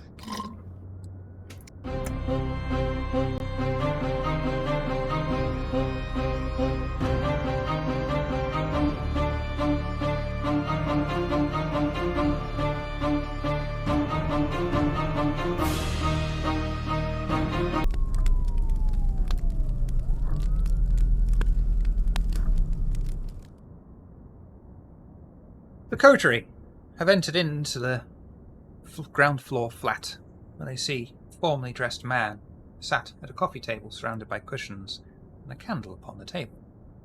Lucy has also joined the coterie, bringing up the rear. The man gives you all a warm smile and says, "Good! You finally made it here. The crown, the trickster, the wolf, the hidden. Where is the shadow? Ah! My name is Scroll. I am neither of the Camarilla or Anarch, I simply am. Join me.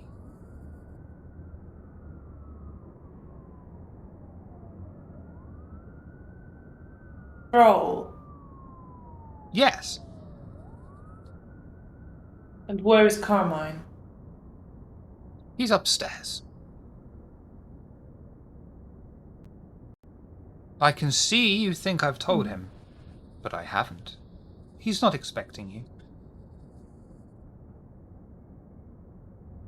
I Andre's was. just going to step forward and sit down.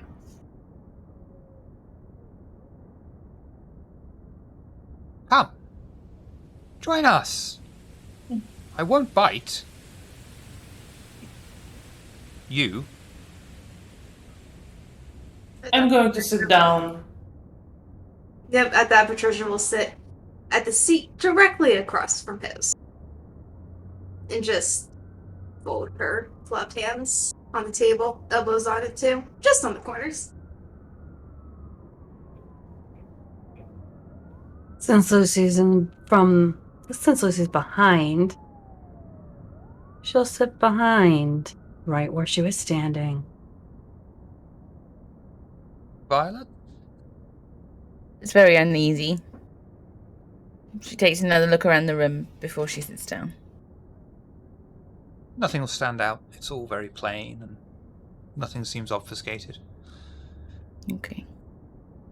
I pay rent to be allowed to stay here.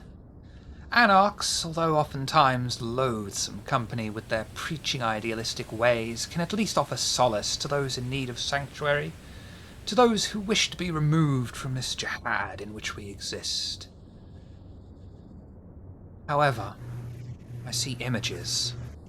Some are clear, some are foggy. All need to be interpreted, though. Gather round. Perhaps I can help you see what is to come.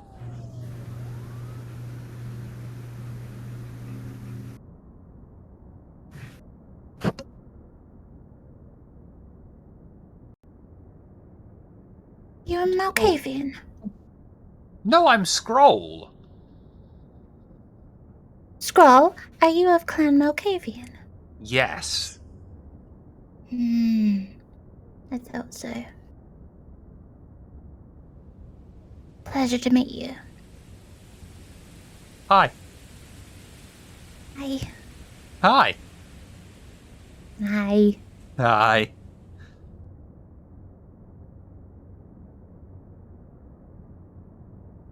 Would you all like to know what is to come? Yes. Yes, I was about to ask that. What is to come then? Excellent. Excellent!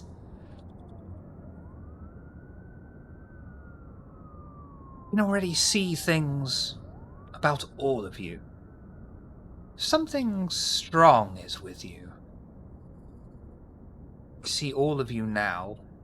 The hidden, the shadow, the crown, the trickster, the wolf, and the shadow. Why are you there twice? Are you there twice? Or is that just a different shadow? It's hard to tell with the light coming in at that angle.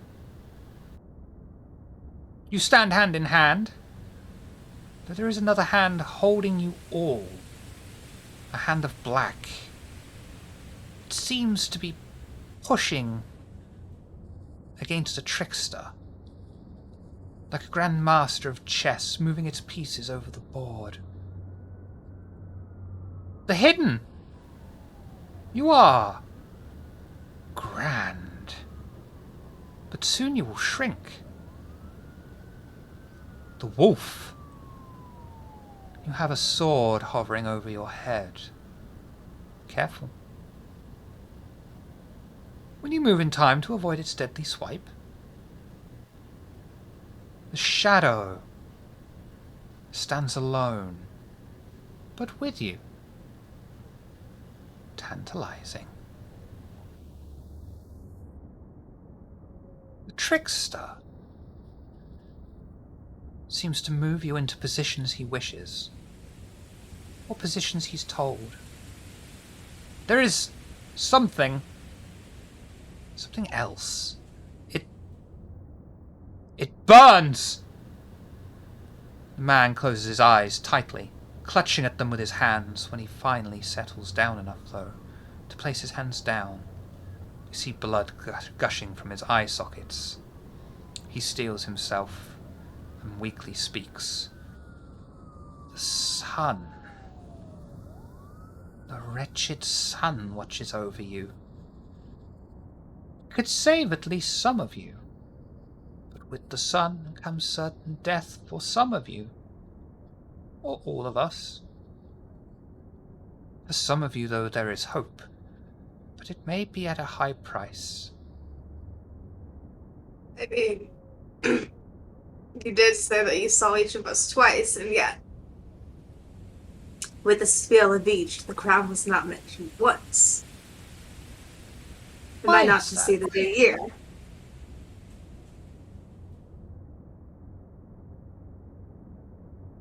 You were there, I saw you, but is there something planned for you that hasn't been decided? Are you at a crossroads? Do you feel yourself torn between two different ways? Or more? Or none? I find myself quite satisfied and assured with where I am. And of that, well, and at that, she'll just kind of move her collar aside, and then on the left of her is a tattoo of a spear that's been snapped in half, both ends pointing downwards. I see. Perhaps fate has not decided your fate. Stay away from apples. Of course not. And snakes. Never trust a snake. Unless it's a handbag or a pair of shoes. I'm quite familiar with the reptiles. At least you know they're dead. Exactly.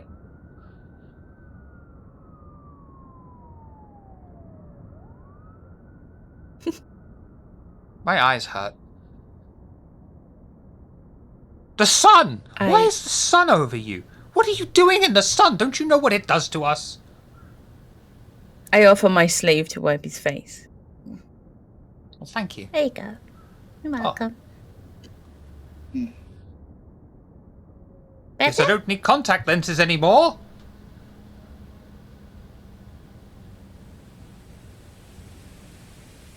But why is the sun with you? What sun is with you? Is it the sun or is it a sun?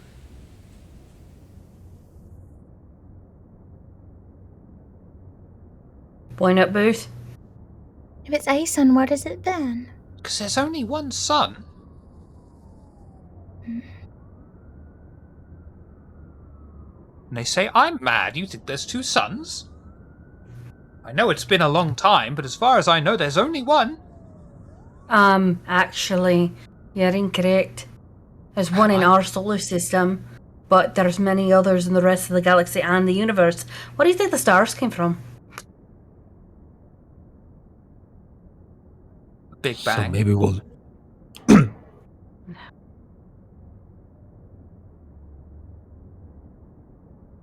But why are you in the sun?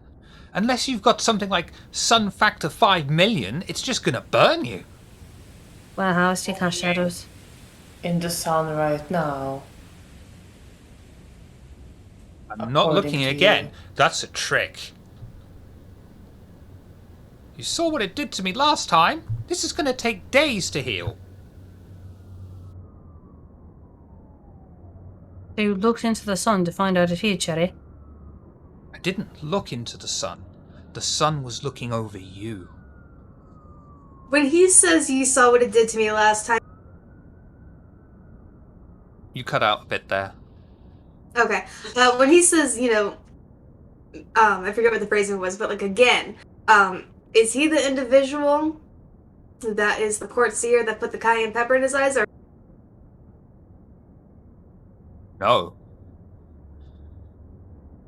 Bloody Okay. good thinking, though.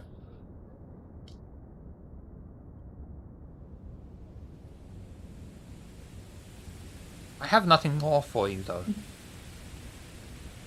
Now I need to heal. What is up with you? That's never happened before. When you say you, are you saying one of us or a collective? Yes. Fair.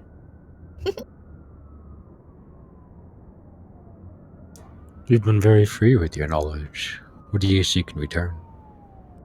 Just to be left alone. I find people are more amicable and open to leaving me alone if I'm just honest.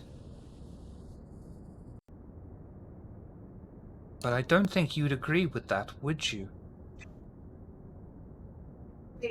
No, seeing as how we are not here for yourself. The gentleman upstairs. When you And see besides, him, could you tell him I might be a little bit late with the rent? But I have a feeling it's not going to matter, is it? probably not. You have a problem with your rent? No, I just like to keep him waiting. Pisses him off, it's hilarious. Landre's gonna smile at that, thinking fondly of the Sombra. Fair enough. If you need a place to live after, you can always come to the sewers and join our pile. They have a cuddle pile. Hmm. Oh, sewer rats. Well, and Nosferatu. Yes, that is what they are. I think he's going to lean towards Patricia, and he's going to think he's being incredibly subtle, and he's going to say, "What's a polite way to say no thank you? You live in the No. fucking sewer." You got No, that thank you. covered. I think we'll just stop at that. No thank you, I think it would just stop at that.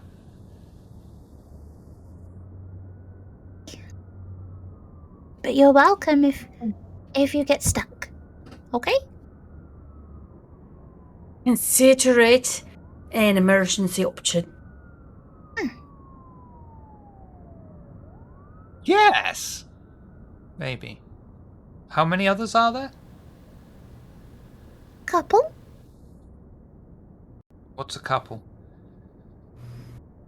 Well, usually it's when people pair up together and date or something like that. Oh. Ugh. In the sewers? Comfy.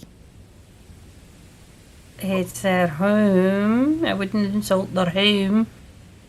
Yes, did you see how many times they threw up all of their fingers? They have a broad definition of couple. That's too many. There's too many voices now.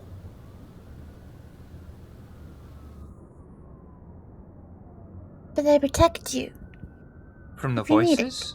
I don't think they can. From By the way, others. Mo is really annoyed at you.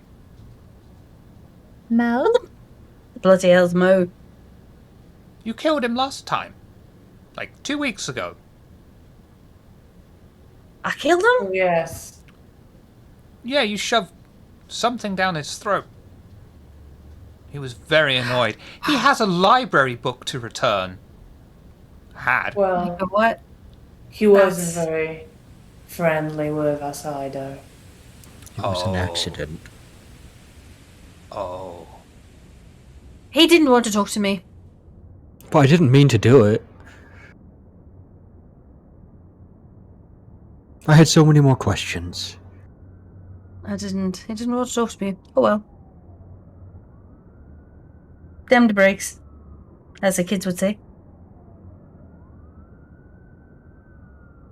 Did you know Going Mo? Not personally, he just talks to me. Does he still talk to you? Yes! Constantly asking about what's going on in the streets, and it drives me nuts. Tell him nothing's going on in the streets and it's all in his head. I do, and he insists on knowing more, and there's nothing more to tell him. I Oh, might no, you start just lying say- to him. All you have to do is say, I can't talk to the cats that are crazy in your head. Only you can. I'll try that. Do. See what he says.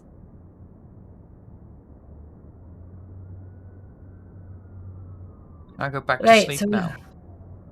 yeah, you do that. Thanks. And he will Well- literally just close his eyes and seem to go into some sort of strange meditative trance. I will stand up. We should get going. I kind What of the want to bring him home with us. Oh, good. Absolutely not.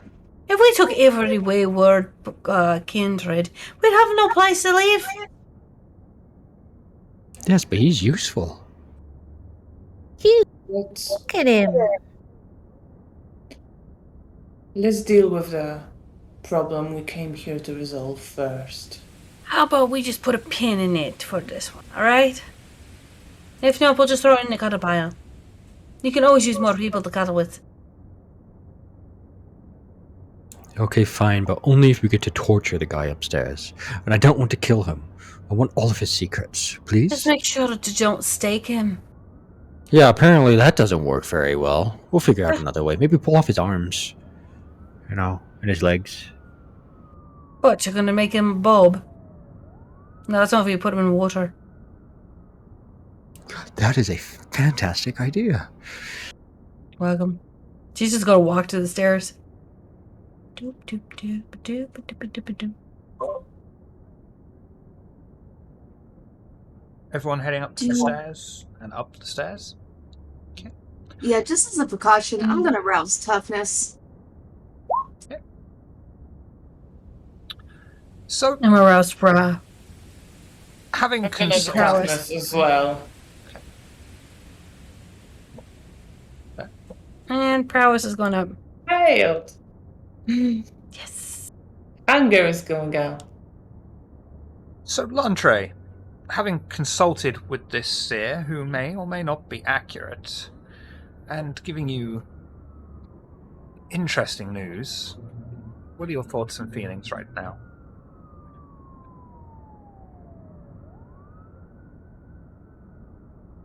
Well, the sun is sticking out very much in Lantre's mind right now. Because it's such a curious thing.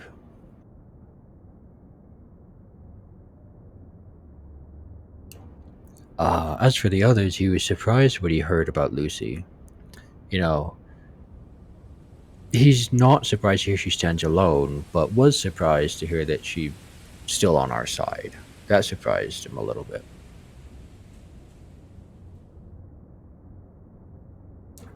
For the others, well, one always has a sword over their head. You know, they were more open, but open interpretations. But he's really interested in this guy because he's quite curious what he sees. But as we go upstairs, he's mostly just distracted thinking about the sun because he really fixated on that. He must have seen something if it caused damage to him, which made him put some credence into it. Violet. Hidden.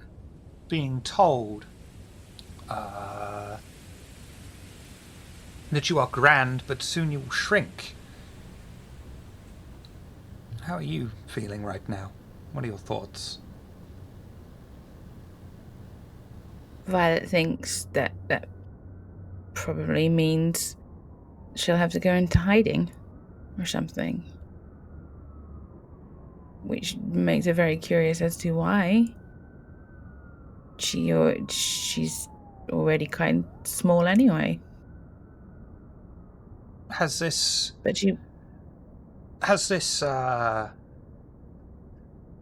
prophecy, for lack of a better word, distracted you from the quarry that is your Toreador target?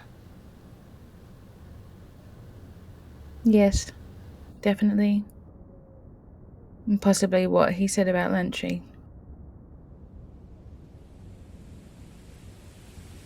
Just thinking about it, she's probably walking behind Lantry and just looking at him. What did that mean? What did that mean? I don't know what that is. Doesn't make sense to me. Lucy, your reading, such as it is, being told that you stand by yourself but alongside the coterie at the same time, reinforcing your unique role with the Archons. What are you thinking and feeling right now?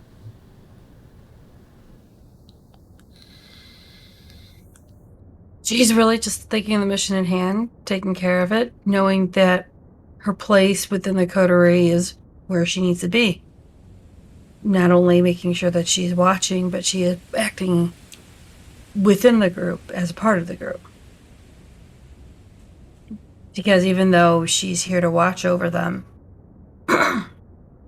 she's also Camarilla, and she's a part of them as well. So it kind of gives her a feeling of she is where she belongs at this present time.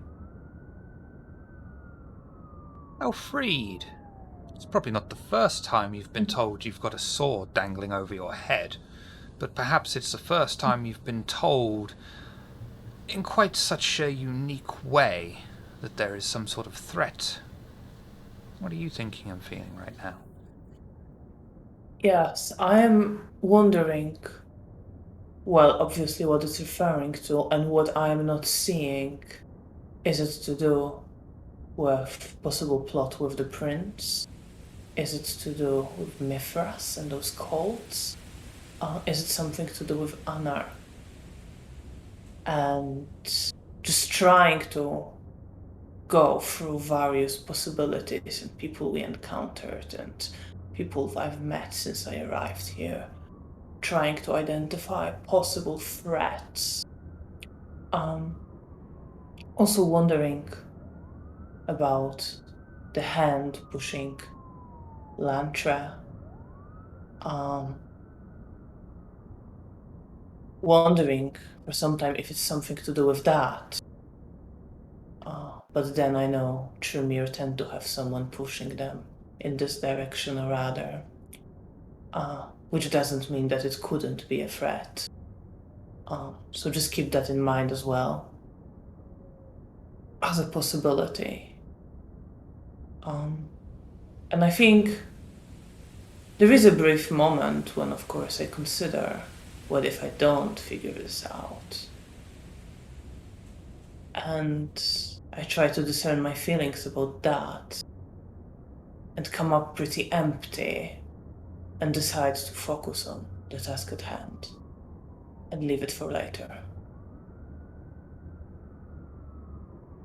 Patricia, noticeably absent from the prophecy. Yet things relate very strongly to you. Perhaps being absent directly is worse rather than better. What are your thoughts and feelings right now?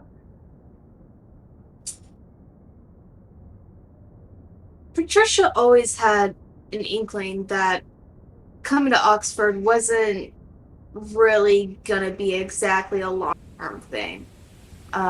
She put a lot of thought into where she was gonna go. She had to get out of Tucson under the claw of Leto, who sounds like Dracula. It looks like a Native American. Strange economy. But now, to her, she's kind of rationalizing in her mind. It's like, yeah, I'm here to do a thing. I came here. I got Archon. That backs up her thing of, hey, I might not be here for a while, because Archons go all over the fucking place. And even if the prince hadn't extended them, by way of her, what they had, she's a fucking Archon. she could override that prince shit, especially considering the brand she has on her hand. As for where she thinks she might go after the new year, especially because she wasn't really mentioned at that, she's starting to think maybe it's time to return to Lisbon for the first time since she was a fledgling. Maybe even go to where those of her line, such as Caesar, were. It also has connections to who is within that city in Prague.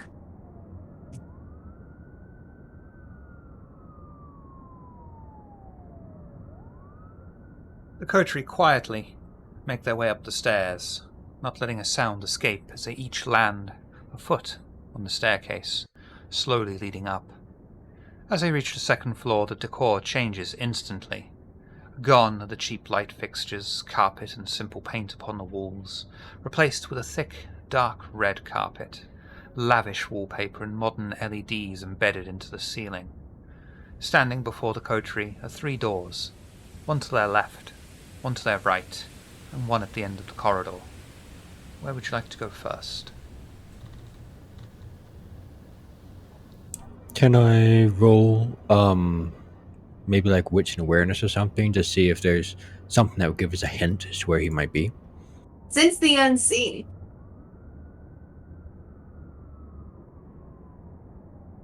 Since the unseen would show him something supernatural like a ward, it wouldn't just show the presence of there's a vampire there.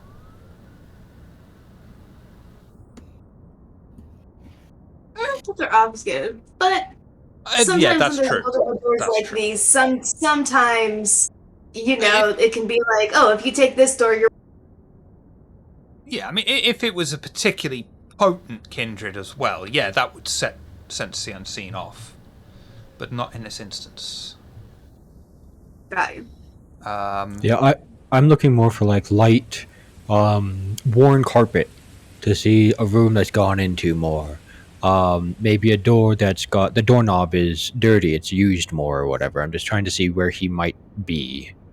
I'll let you have that for an automatic success because nothing is standing out to you. Everything is absolutely pristine, perfectly cleaned. An Anarch Toreador is still a Toreador after all. However, I think it's fair to say as well, because your Sense the Unseen isn't triggering off, you would know that there's unlikely to be any traps here. At least of a supernatural nature, you know? Barring boulders rolling down the hallway. Shadow perspective. Show me shadow perspective, please. Give me a second.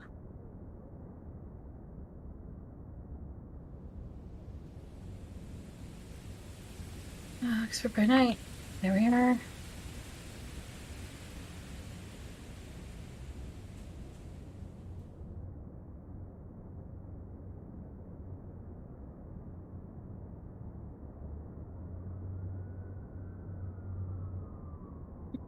Yeah.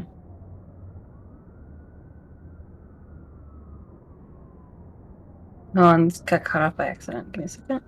No worries. Ah, there we are. No last bit got cut off. I was seeing through a screen or a hole.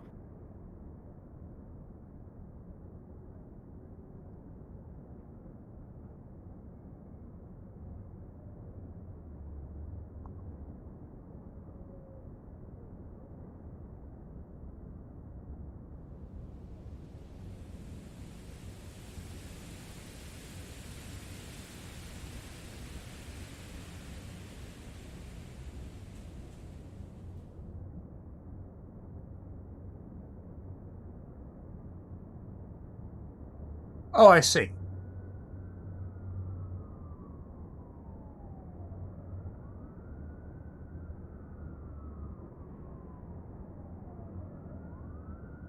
Damn, that's ambiguous. Yeah. Do a rouse check for me, please. Okay. The shadows envelop Lucy, drowning and smothering her, and she seems completely unfazed by it as she is enveloped slowly. Your vision changes to that of the Shadowlands. You can see what you will recognize from your experience as pain coming from all 3 rooms.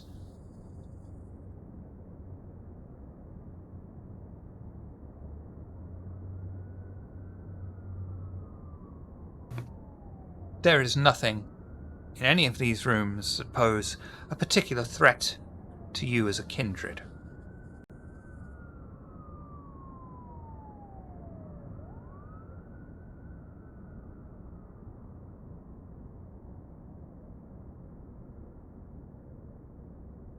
All there is pain about. There's no danger. At least that I'm feeling. Oh, that makes sense. This one enjoys pain. So I'm supposing it's an eeny, meeny, miny, mo situation. Yeah. And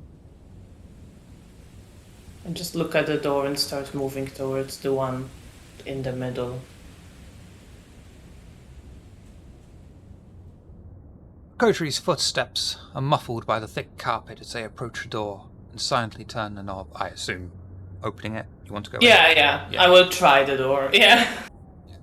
To reveal the sight of a torture chamber.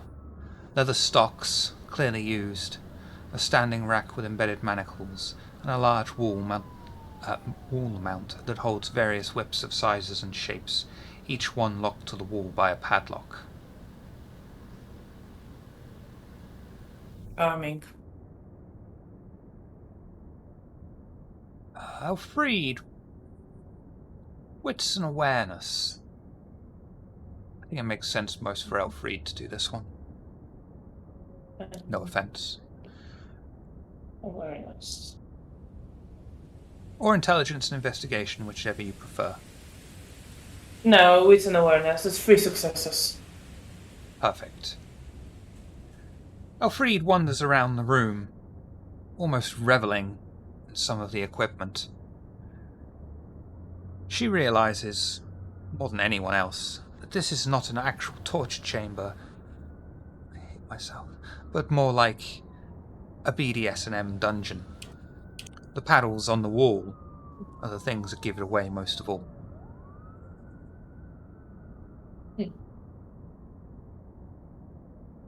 Someone likes to enjoy himself here. I smirk.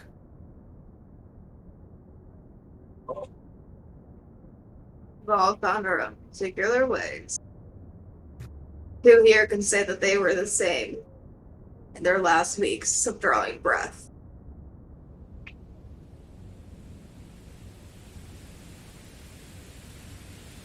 I don't think I was.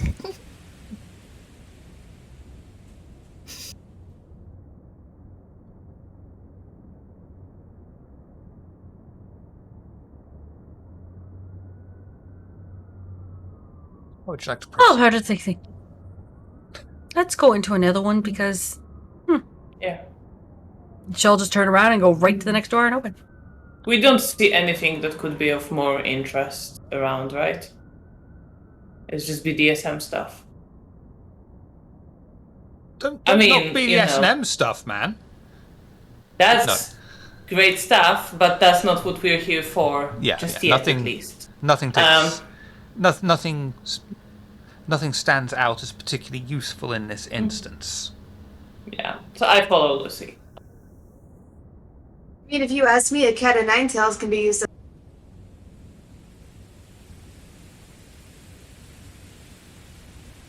Coterie opened their second door in the corridor to a bizarre sight. A room lined with plastic sheets hanging on hooks, presumably for easy replacement. Despite the heavy plastic sheets, something can be seen behind one of the walls. Lantre walks over, pulling the sheet to one side, revealing strange, horrific instruments, including bone saws and thick, blood-soaked rope. Lantre, wits and awareness or intelligence and investigation, whichever you prefer. Okay. Can I search for it?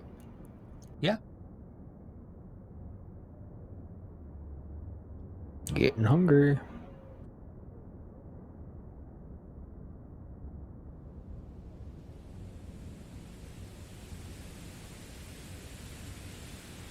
That's academics. Wrong one, sorry. Much better. L'Entrée walks around between the sheets, finds a small modern camera and tripod set up. He also finds small blood spatters remaining on the carpet and walls, and realizes that people have been killed in this room.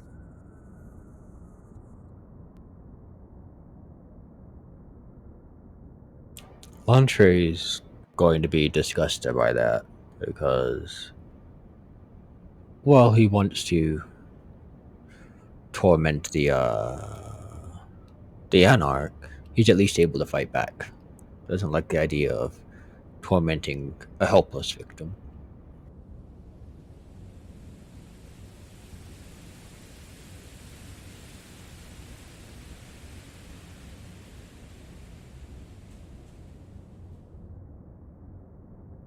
Can Violet sniff to see if it's kind blood or like kindred? You can taste it. Oh, I wanna lick it. And that'll be free. I'll let you do that for free. And Yeah. you will know that that is very old kind blood.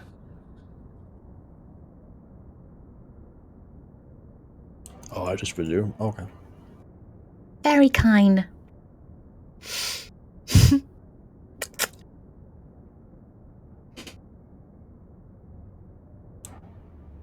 I want to leave this room.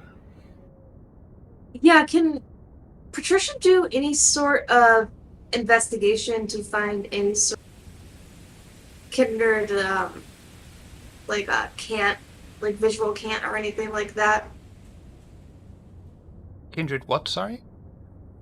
Visual can't, in D&D, like, rogues, they have, like, symbols and stuff, or, like, even, like, hobos and stuff, like, they have, like, their own symbols they'll draw. Oh, I understand. Yeah. I'm with you. I mean, that'll be an automatic success. It'll be,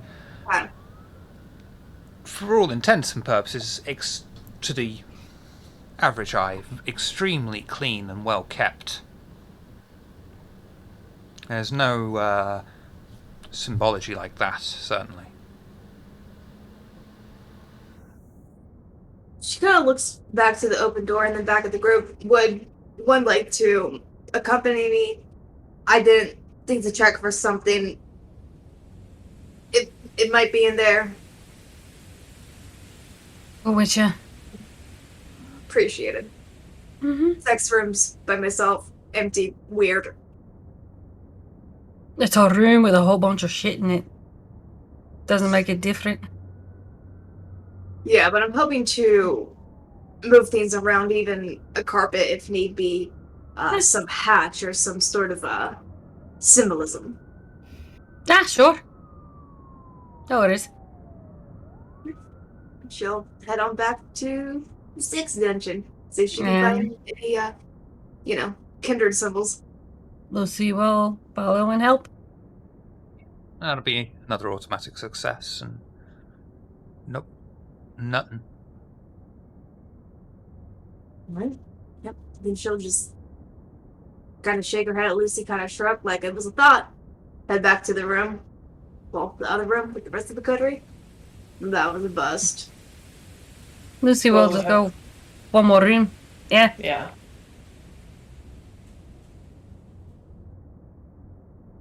As you approach the remaining door, you see a small amount of white light leaking out from underneath.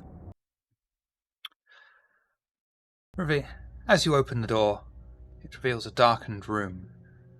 The sounds of screams and moans of pain fill your ears and the walls reflect various light. Someone is sat in a chair in front of you, seemingly oblivious to your presence as they watch some kind of movie.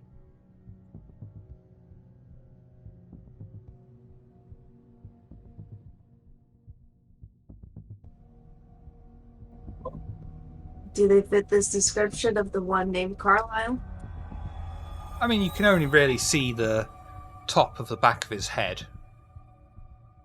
But, I mean, it would be a fair assumption by all of you, to just go, that's our guy. Patricia will draw her. She brought a 38 tonight. But yeah, she'll draw that, and you don't have to, but she'll, aim in, from however many feet away she is, and pull the trigger back. Or the. It's been so long since I've done with guns, but I don't remember the. Hammer. The hammer. There we go, hammer. Okay.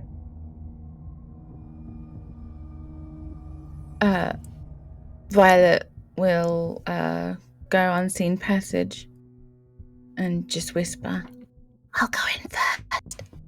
Leave unseen passengers a rouse check. He I just Rouse nod my yourself head for me. at that. I'm just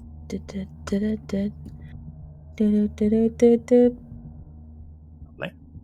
And you will will the vitae to the appropriate points of your body, not actually making you invisible, but obscuring you from regular view.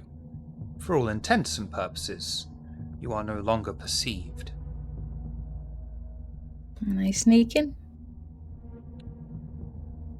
Anyone else got any preliminary bits?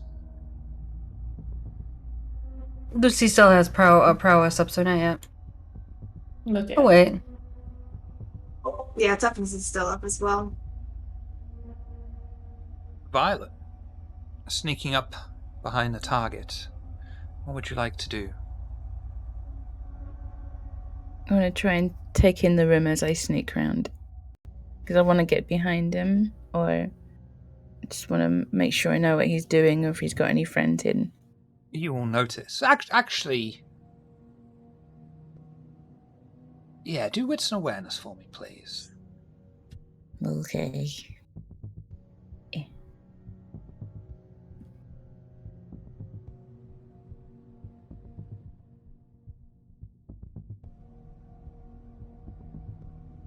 Do.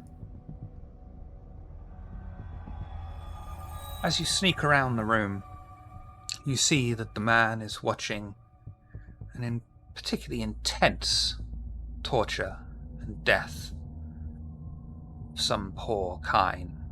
Their face has been destroyed, so you're unable to even ascertain what gender they were. The man seems enthralled by what he sees on the screen. But as you pass your eyes around the rest of the room, you see that he is alone. Okay. And then I'm going to get as close to his back as possible. And I'd like to grapple. Strength brawl. This is a stealth attack Well. and is particularly easy.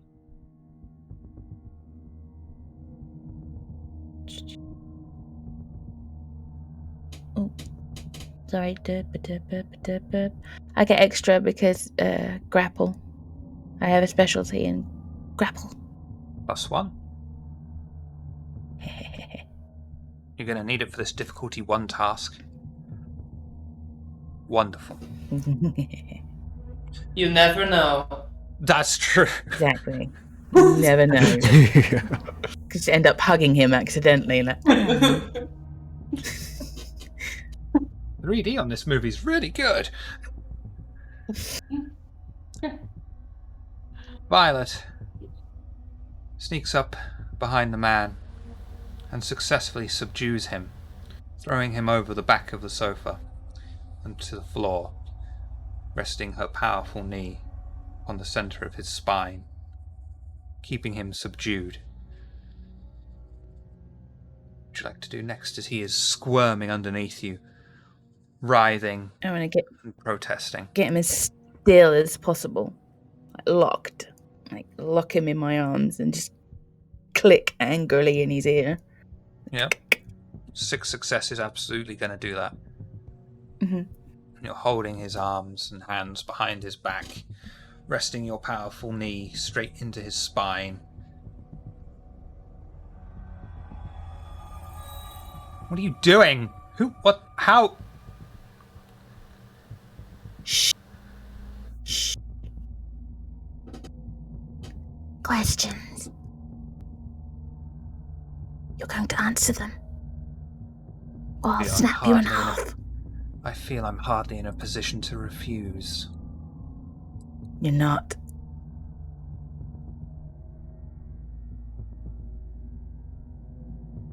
I go in at this point. Yeah.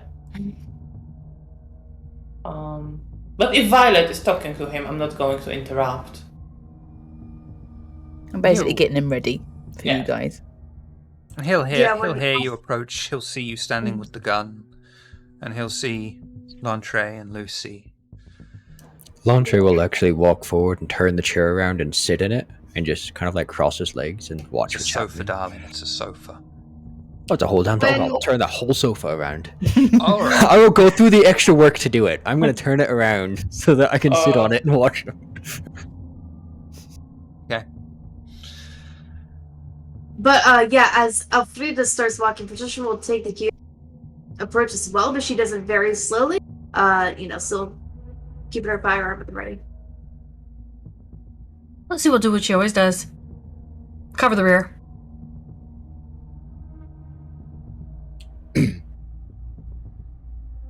The man squirms underneath Violet's powerful touch. Hold. Of course, there's more of you. There's just... Listen, be a dear and just jam it in a bit harder.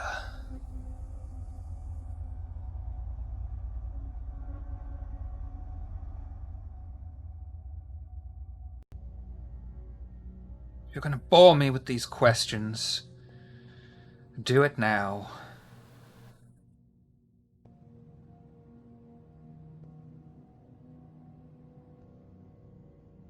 You like pain.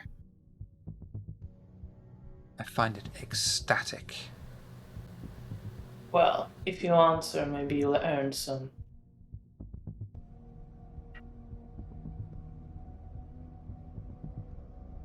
Then ask away. But make it a little bit more enticing, won't you?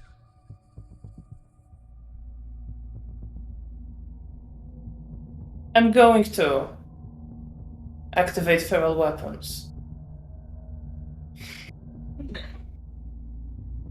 And I'm fine for a rouse check. This time's a 9. First one this session, I think that went well.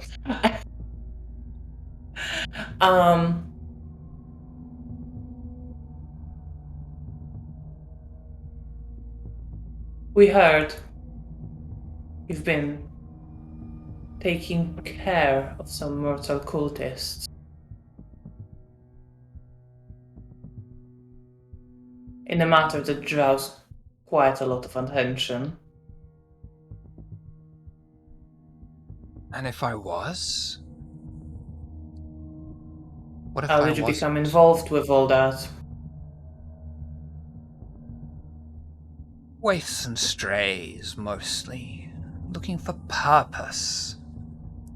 I was lucky and happened upon a large collection of such people. Sadly, I could only take half, and I'll say no more until you use those on me. Or one of your friends. I will scratch him a bit on his face and then push just one claw in. And he'll let out... Around his, around here. Yeah, around the collarbone. And he'll let out... Yeah, forgot the word. He'll let out a mix of pain and pleasure. That's almost enjoyable.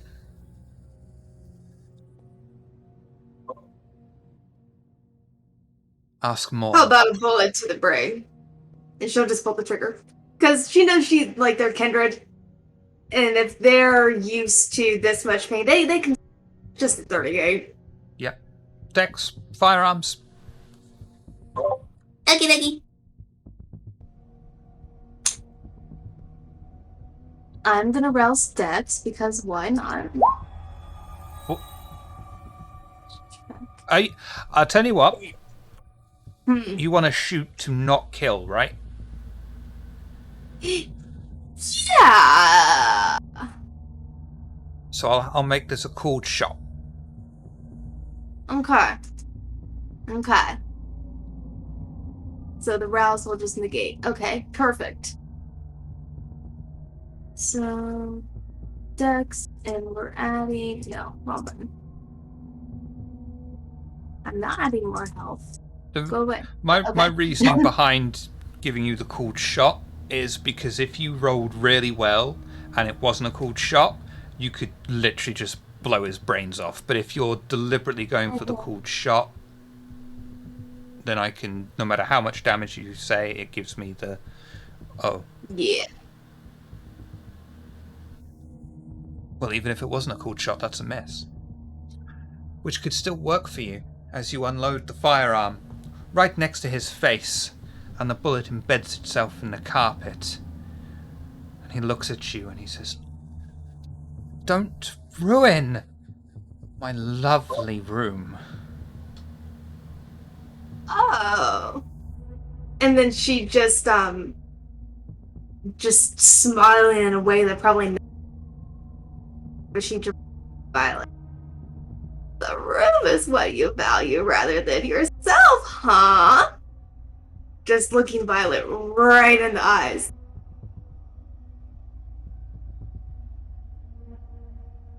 She's basically telling you to fucking take your sledgehammer to this room.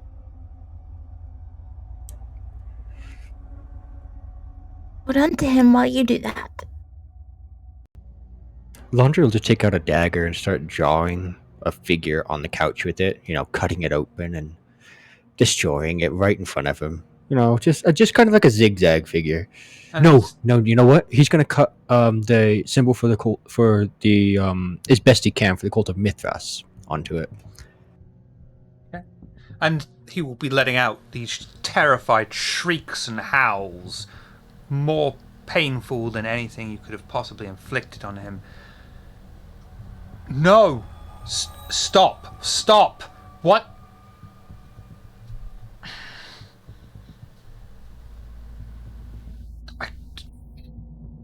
That's going to cost me at least 1 month's worth of rent to get a new one. I'm not repairing it.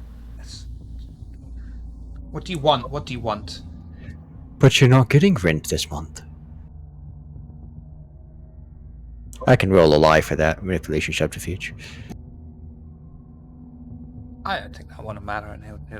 What do you mean? Well, we can take the money for you. If you don't answer our questions.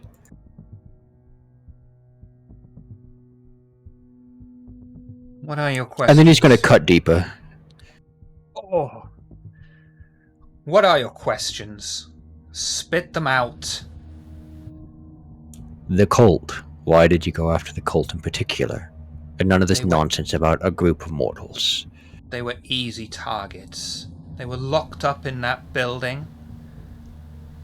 I was told about them. I took half of them. I left the other half. I could have gone back. I considered going back. Just get off the sofa. Can I see if he's lying? I mean, if you want, he's not. Otherwise, I would have said, do the roll. Okay. Well, then I'll just take the dagger and stab it into the other side of the couch, on the other side of me. Because I've only been destroying one side. And then be like, who told you about the cult? And before they can answer that question, if there's a lamp fixture or stand lamp, she's just gonna shoot it. I'll let you do that for free. Smash that lamp into pieces. It falls to the ground. And the man just seems even more panicked. I don't know his name. He told me he runs his own following, and he said to get rid of them because it would make his life easier. He put me in touch with someone to be able to make them more easily swayed.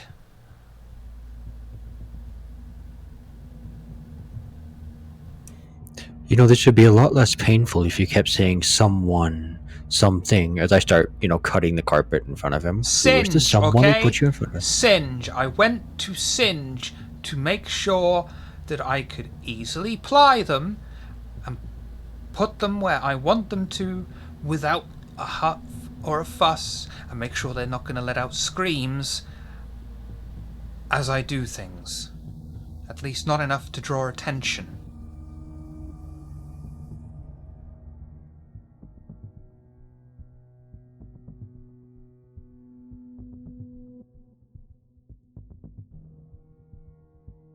Laundry will lean back considering that. Please take your feet off the sofa. Okay, well, first tell me if any of the cultists are still alive.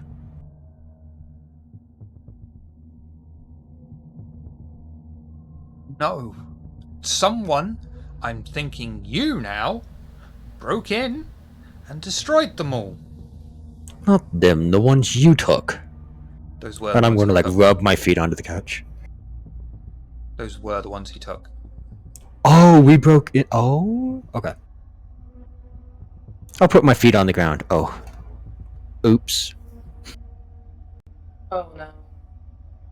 I will push my claw a bit deeper. And he will let out another pleasured moan and cry of pain. Look, you've got this good cop, bad cop routine down. More good cop, please.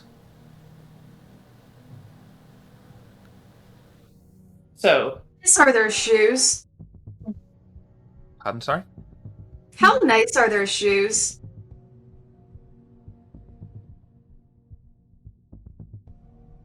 They're wonderful. She's just gonna crouch down, put the barrel right to the center of, let's say the left foot. Just fuck the shoot. Oh, you do that for free as well, because he's restrained. He can't exactly dodge.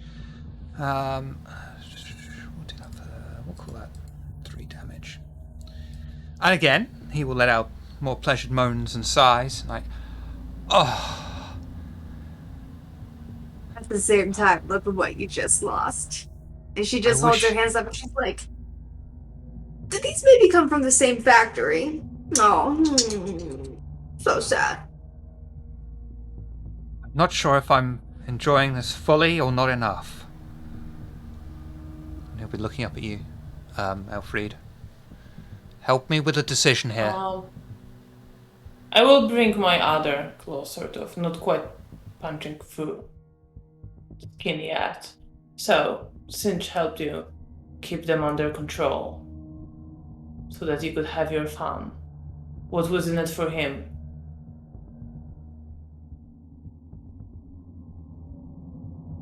We had a deal. Singe supplies the necessary chemicals to be administered. I, in turn, relay any secrets they may reveal about the following to her. She has... Just wiggle it a bit. Wiggle it a bit. Go on. Not quite yet. What did they reveal? They revealed... God, you're good at this. They revealed... I'm so sorry. You're not the first one to like my claws. I will push one deeper, a second one into his flesh.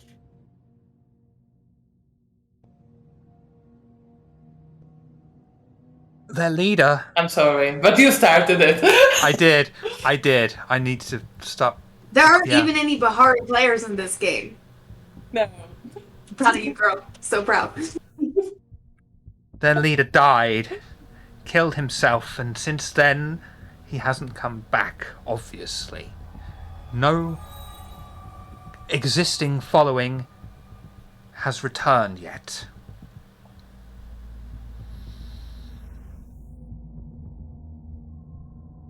You put it in my eye and I'll tell you the biggest one.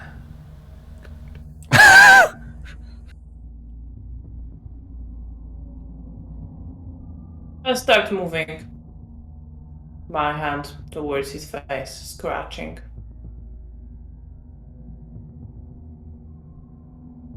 I just hover it over his eye. Give me something. You'll hear this almost like tapping, and you'll see his left foot that has been shot. He is smashing it against the floor over and over, either out of excitement or to feel more pain, or both.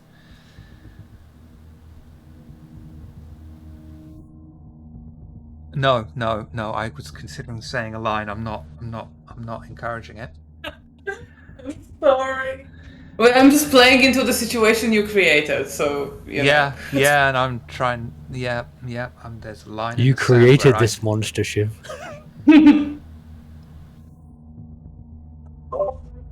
That does the next campaign I'm playing at Bahari. Be ready, Shiver.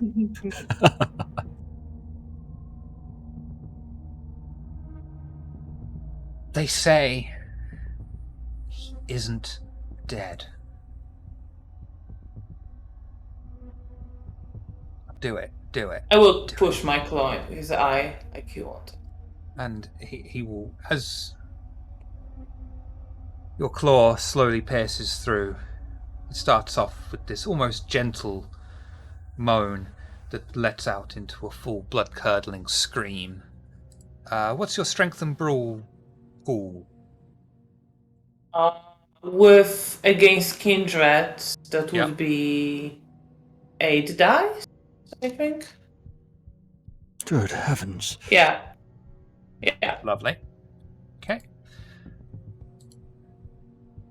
But I don't want to hurt him. I just want to I'm not trying to push it in, all the way to his brain or anything like that. No, Just yeah. into his eye. I feel he should still take some damage from that. Yeah, well, maybe, but yeah. I don't want to kill him, basically. Yeah, I'm with you.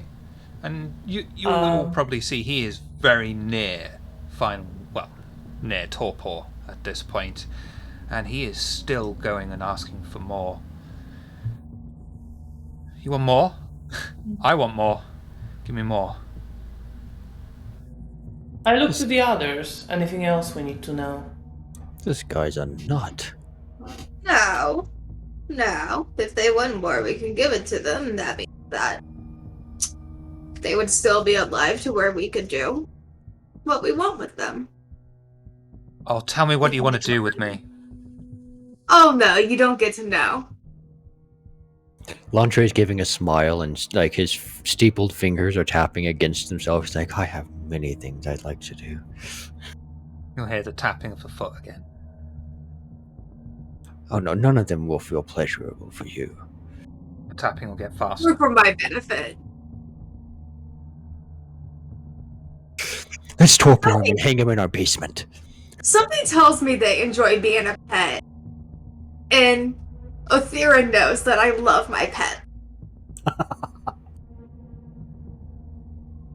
You could say that I would like to have, not a zoo. That's a little basse. A menagerie.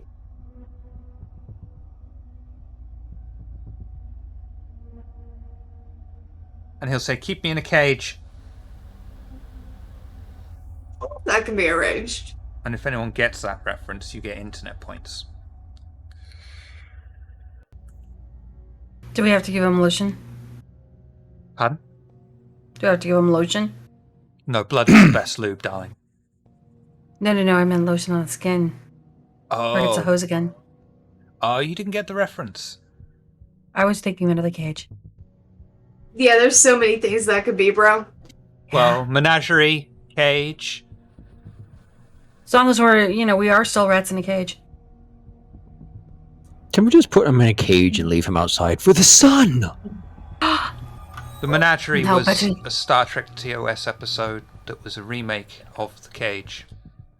I got that, yeah. I know too many things with cages. I don't so, think yeah. Elfrida Same, bro. ever would, but I got that. Yeah. Oh, better yet, I got an idea. We can keep him in kind of like a squishy kind of idea. Make him like a pillow for the cuddle pile. We would have to find a Zimisi for that, and I haven't ever gotten along with one of those. I was just more thinking we Zip make tie. I know one. You know, Zamitzi. Yeah. Not surprising. Who? The Baron. Where? The Baron? My sire Yes. also knows it's Michi. The Baron is Zamitzi. Yeah. What's Well, his tell name? us more. No one knows what his real name is. What's the name you know? Just the Baron. He's Of only recently Oxford? returned. Really? Yeah, he'll turn his head and oh yeah. Sorry. I forgot for a moment. And where Uh-huh. does this Baron hang out? He takes court in Seacourt Tower.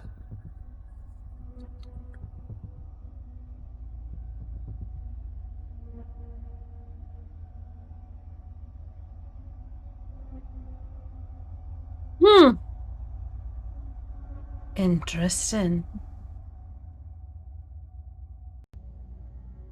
Anything else you'd like to tell us? That depends what you're going to do to me. Oh, I'm not going to do anything to you. What I can do to this room. Can I rouse to do oh, it's not called Scorpion's Touch. What is it? What's the other freaking move? Sorry. Rouse Corrosive Vitae? Oh, right, that wasn't the one I was thinking of. Yeah.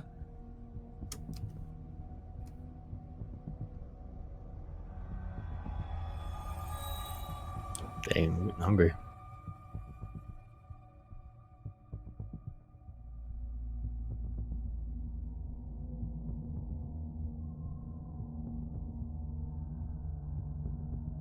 Corrosive Vitae. Show me Corrosive Vitae.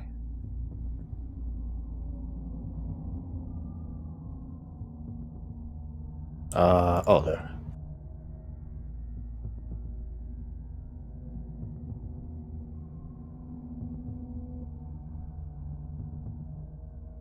Okay. What would you like to do with your acidic loogie? I'm going to get off the couch and I'm going to squat down right in front of him. And I don't want it to touch him, but I'm just going to basically let it dribble down on the carpet in front of him.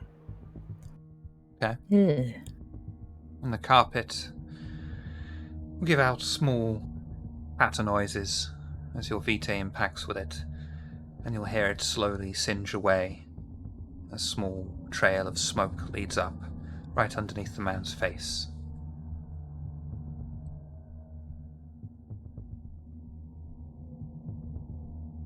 Answer her question. What was her question?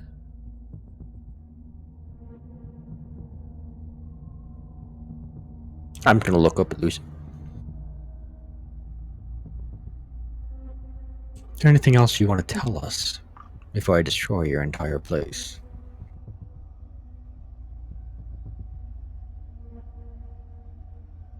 Fuck the Camarilla. That's not original at all. Violet's clicks are getting louder. I We think did that earns a hear lessening about of final pain. last words.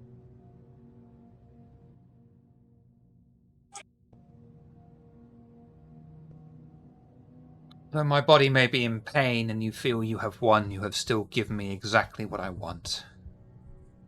What's that? Death by pain. What? We're not killing you.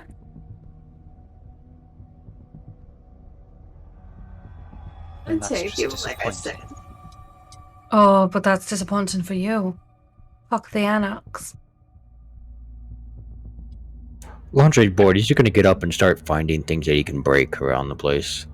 You know, just throwing lamps or whatever on the floor. I'm going to give you the but- weirdest... Hang on. I'm going to give you the weirdest Right. roll that we've had possibly of the entire year, Lantre. Uh-oh. Would you prefer strength or dexterity and investigation? Investigation. Can I do dexterity? Absolutely. Dexterity and investigation for me, please. Uh-oh. You could re-roll that one. Okay, I'll try it. Oh, shoot, I gotta remember how to do this. Oh, right. Lovely. As Lantre creeps around the room, throwing pieces of furniture, the TV, and more around, he comes across a hidden journal.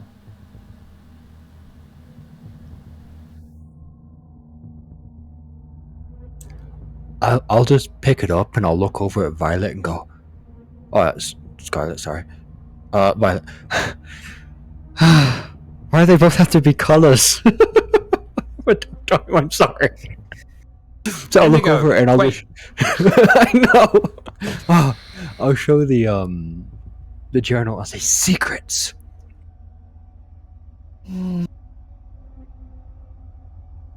Violet's gonna whisper into his ear. How could you abandon your garden?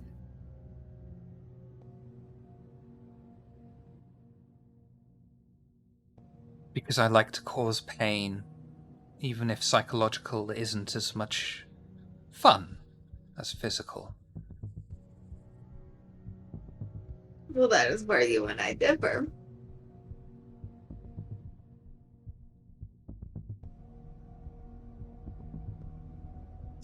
And storyteller out of character when Patricia was like, I'm gonna make you my pet.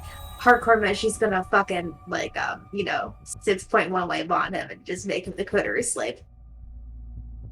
Completely deny him of everything he wants. And if he's especially good, he'll get some time with Elfrida. Oh my god. Richard's like being offered over here. Okay. Do a rouse check for me. Quittery is in agreeance. Do a rouse check for me, please, to bond him. Mm-hmm. Boo, boo, boo, boo, boo. Lovely. And I'm going to regret asking this question, possibly, but any particular... No, I'm not even going to give you the fucking choice. Screw you. Patricia opens up a small wound on her wrist. When we end, you will. Subscribe to our Patreon that I'm planning. No. Are you going to do feet pics for Christmas?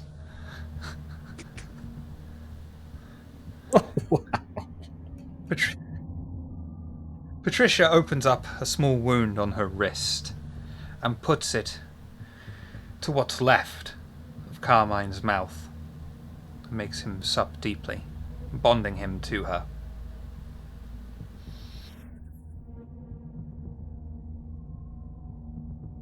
Phase 1 of 6. Laundry's gonna be able to be like, didn't see that one coming. As Patricia does it, I will just step away. I will wipe my clothes on the sofa or something. Not the Curtains, they haven't been sofa! touched yet. The curtains haven't been touched yet. Whatever's the closest, most convenient, really. So I suppose we can ask any questions that will arise later. run them by me, and I will make them official. They like the struggle after all, don't you?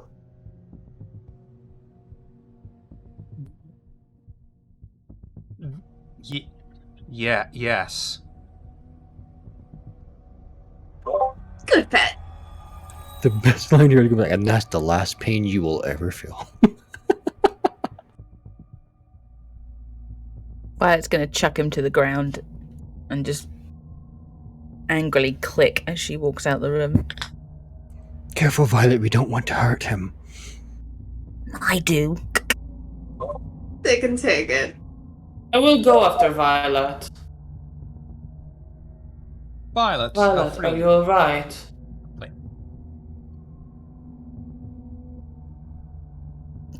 He had everything.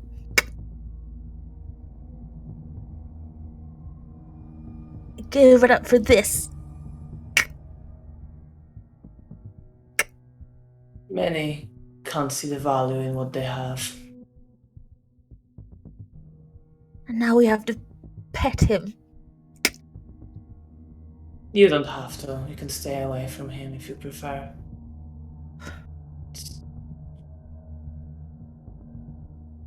I understand. Anger is someone who rejected all they had. For no good reason.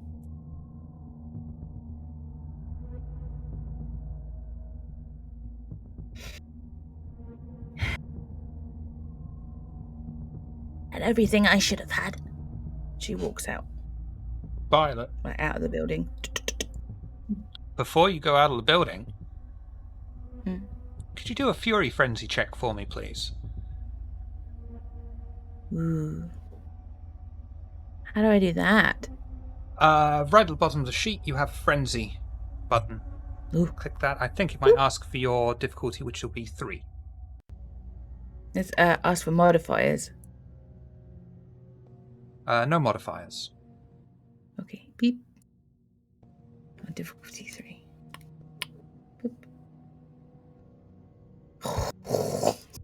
Violet, as you are walking through the remains of this flat, the beast inside of you is clawing at your brain, screaming at you. You need to destroy the subject of your ire.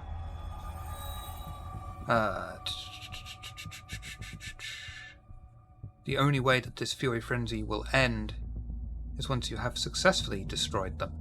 However, you may ride the wave at the cost of a willpower point, but then you will still be in fury frenzy in the next scene.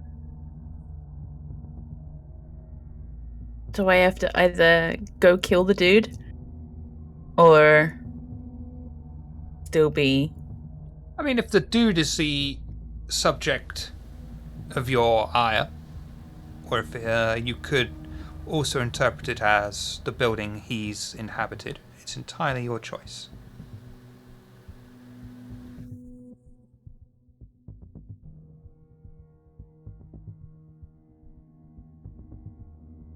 doesn't think that the building turned him away from the cam. I know, I was just trying to give you another option. Just, I know it was a stretch, but Yeah. And because didn't I'm wanna the try. type of player that I am, I was making my eyes. you got Cut cut off out, from didn't about hear your that. eyes. All we heard was something about your eyes. You got cut out. Oh, I was saying, when our storyteller was saying, the subject of the Nosferatu's ire, I was thinking, oh fuck, Patricia! Because she bonded him and he stormed out.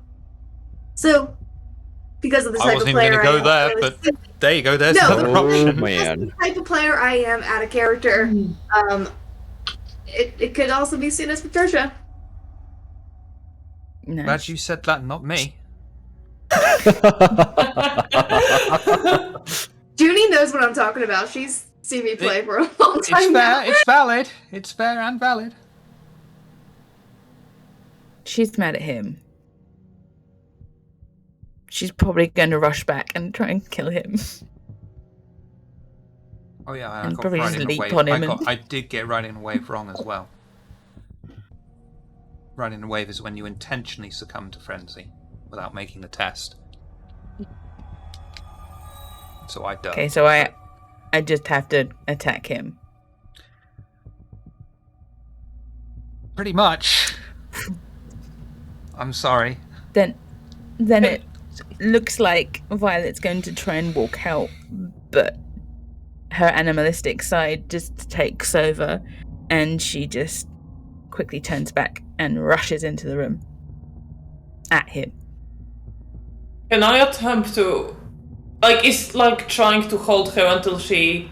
Like, the frenzy ends a thing, or will she just be in frenzy until she destroys what she will needs be in to? frenzy until she destroys it. So there's not much point in me trying to hold her down, and I might still fail, but, you know... And once the subject of her ire is destroyed, she has to do another Fury Frenzy check after that. Well, I'm just gonna go, like... And chain. Will I be able to hear you Violet coming and up? go after her. Are you going up the stairs Back into loudly? the room. Sorry. It will be loud. If Launcher hears it, he's going to turn his face a little bit so no one else can see, and he's going to smile. Because in his mind, he's thinking the reason he let her live is he could divide the coat tree over this. So he's very happy at what's happening.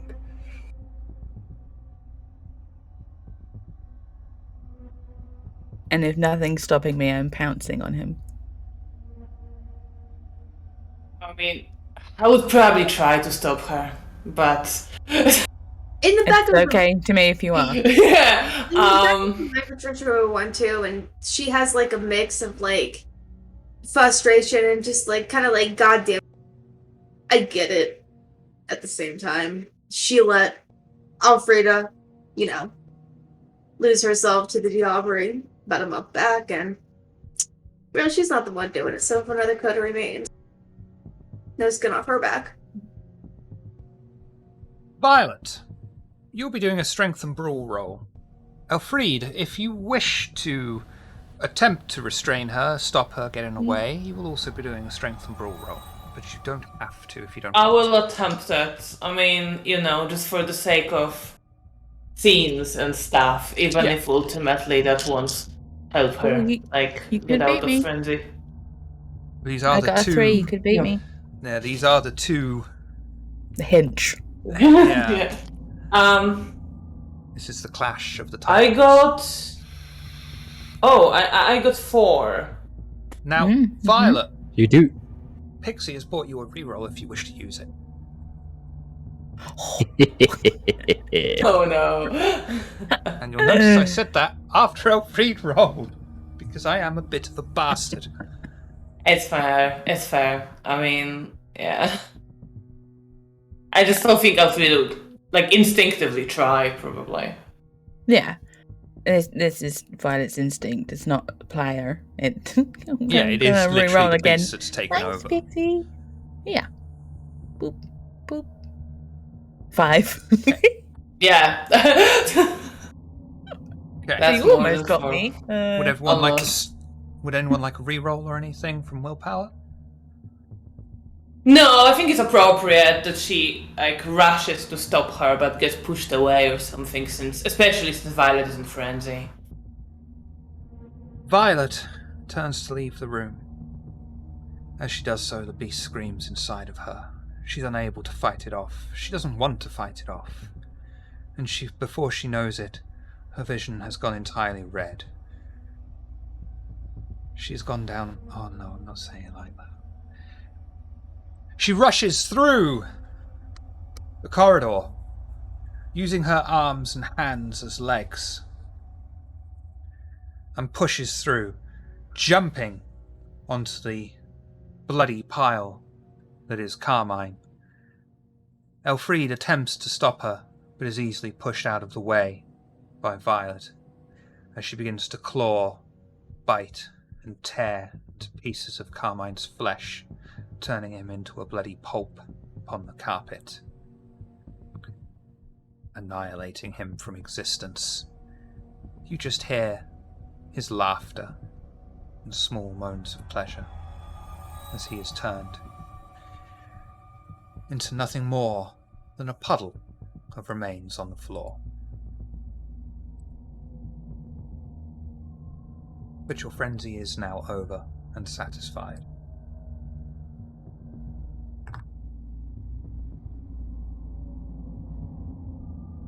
Violet's just gonna look at her hands and look at the pile of blob.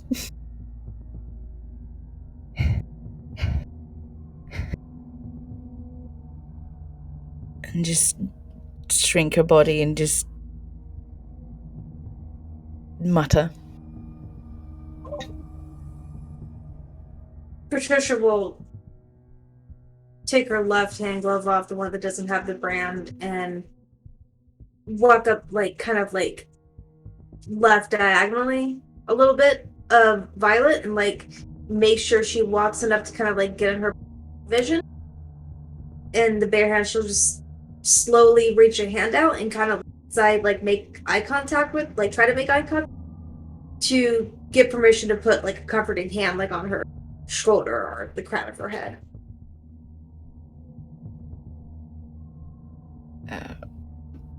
Her eyes are darting, and then they'll just lock on yours as you do it. She's stiffening up. She's not wincing or pulling away. She's just watching as you do it.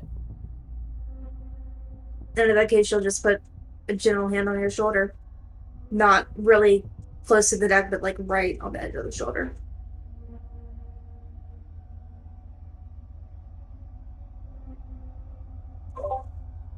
It's alright. It happens. I would have done it to them eventually, just...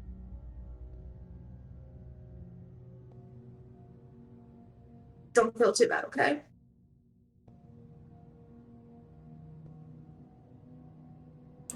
She shrinks. Her whole body's just shrinking. Laundry is going to walk up now, and he's been with Violet for a long time, so he knows the one thing that'll take her mind off of this is secrets. So he's going to kneel down next to her and put an arm around her shoulders, but just kind of looking at Patricia to see if it's okay for him to be there as well,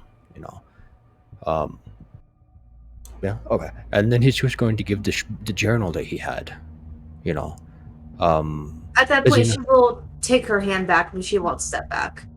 And Laundry will nod at you, in gratitude. And then he'll give the journal, because he knows that the secrets will be important to her, while rubbing her arm. Takes a long moment for her eyes to come down to, and her brain to click in what she's looking at. What does it say?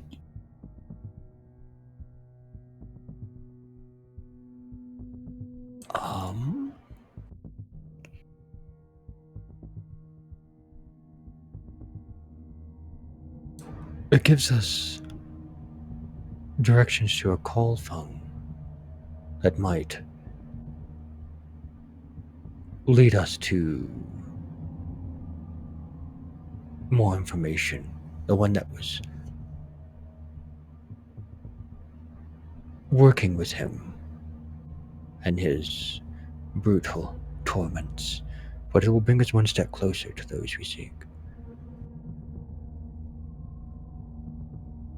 It's a good secret, dear Pixie. That's good. You did good helping us find it.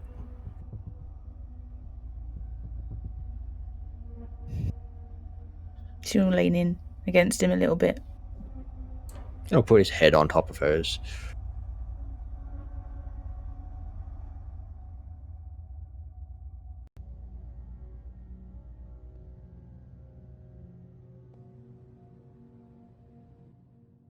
First of all, just so you are all aware, because Kendu is terrible at reading my notes, the journal is written in hand but reads with disturbing imagery. Men, women, and even some children have all fallen victim to Carmine's primal need for pain. The entries start off almost innocently, mere experiments with bondage, but they soon escalate to harsher and more intense applications of pain and degradation. The use of drugs begins soon into the exploration of torture, and the need for stronger barbiturates leads Carmine to find Singe by first making contact with Thin Bloods that she employs around Cowley Road and Newman Court. It says that there is a phone booth there. When used and the number 616 is keyed in, you will be able to get in contact with the gang.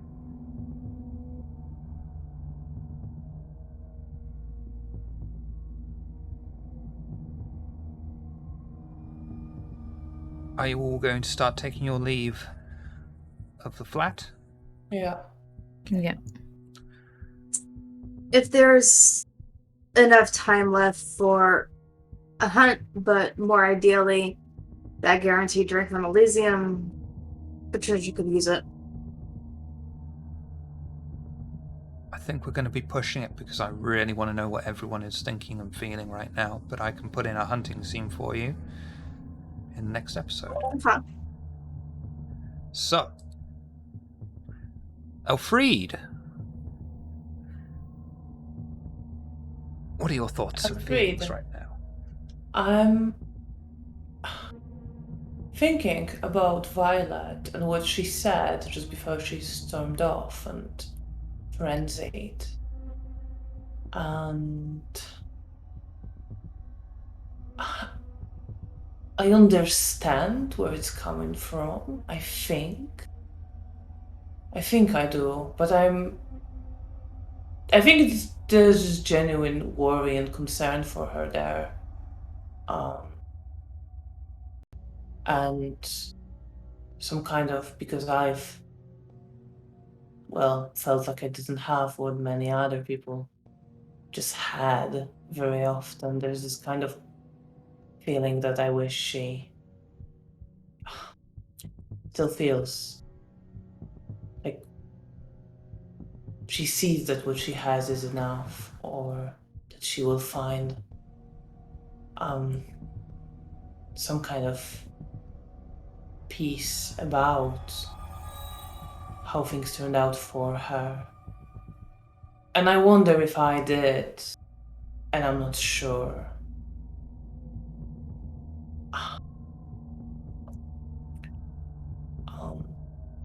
So I think I just walk, wondering then about how I've been with the Camarilla since my embrace, and I still want to, and I am dedicated, and it's been the whole thing I'm doing. But I always was a bit on the sideline, and still feel a bit of it on the sideline. It's not necessarily a bad feeling, but it can be not ideal. I just hope Violet will be okay.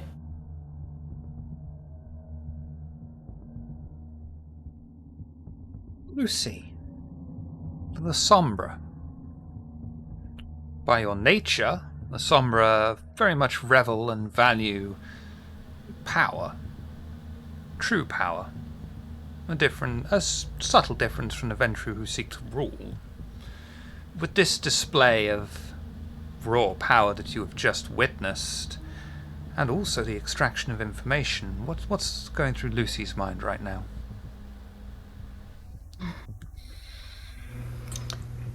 Even though the man died, to a frenzying Nosferatu, we could have used him for a bit more information. However, he did give us a key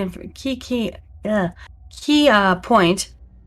The new Baron who's recently returned is Zemisi. The power that Violet shows is justified. Not to mention, she said that she did take down a a lupine before, so this just solidifies her claim even more so. Is there a unspoken level of respect that's grown between you and Violet? Mm-hmm. Violet says what she does and does what she says. No qualms about it. Almost a La Sombra Chin- trait. Pity she wasn't La Sombra. She's curious as to the others and why they indulged him with pain. Not understanding why, because she would have torn this room apart. Ruthlessness. Are you seeing that Efficient. as a sign of weakness on the coteries' behalf? Sign that they're willing to indulge their... It's a sign that they're willing to indulge instead of just ripping their hearts out and getting what you need. But then again, Venture tried to deal. She doesn't understand about the King girl yet, but she's learning.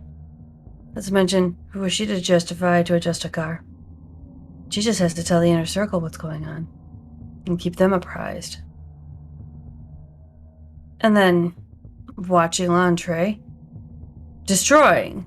Well, to Tremere. It's what they do. It's what they live for. But he took a lot more pleasure than it was needed. And she's noting that as well. The only one who really did anything, well, the only one who really was neutral about all this was Violet. Until she got violent. And she'll, as she turns around and walks out of the room and down the stairs, she'll make another report. And let them know how they are progressing. Trisha, a particularly violent display. What's going through your mind right now? She's accustomed to seeing such things. There's a bit of concern for Violet. She has been made an Archon of her clan, but she loses herself that much for something such as this. How long will she survive as Archon? Will she lose the title in true death, or will it be a more punishing than that? Also, when she left Tucson, the Gangle Prince Leto was getting a lot of heat from the Second Inquisition. They've been steadily moving east to west. Dallas, New Mexico, such places have been getting hit. And at that time, a Banu Hakim, or she calls them Asamite, by the name of Julian Sim, was securing himself as Baron of Tucson. She thought an Asamite was weird enough as a Baron, but it's that is terrifying, especially if they are the fiend. Sire had to deal with one of those. Not pretty. As far as, not getting her pet, she just more kind of saw that as an opportunity to where she saw how easily they could make them speak. So, she was just going to do like the venture thing. She had them there as like a pawn, not just itself, but, for the coterie as a whole. If they ended up having to separate because of Archon duties, she probably would have taken them wherever she went, if they had survived that long.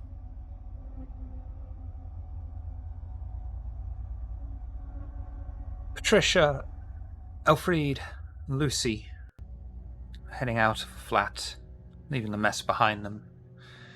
Violet and L'Entrée are hanging back a bit, but before the two of you have a chat, L'Entrée, having witnessed perhaps your only friend, give in to the beast and destroy Carmine. Not just kill him, but beat him to a complete pulp. What are your thoughts and feelings right now? Launchery, unfortunately, is very conflicted right now. Because on the one hand, the idea of the kind being tortured bothers him greatly. Because even if they're not actually innocent, in his mind they can't fight back. And so this guy's basically just torturing innocent people. And so from the very get-go, he wanted to kill him. And when he's starting to see that that might not happen, he started trying to destroy the apartment a little bit more. Because he wanted the guy to become agitated. And then he ended up being blood bonded. Which is really displeasing to him because he wants him dead. But it's at this moment that his own blood bond starts screaming in his mind. And this is a perfect opportunity to destroy the coterie, to start pulling them apart. But he's majorly conflicted because literally the only thing he cares about is Violet.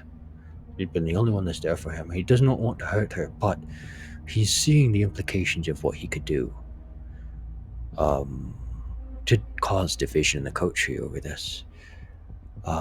And as he's watching her destroy this creature or whatever, this depraved being, he's happy to see it destroyed.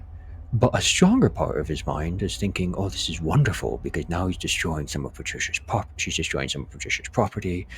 I can pull on this. And he's mad at himself that this is more important. And so he's just really conflicted because he still cares about Violet.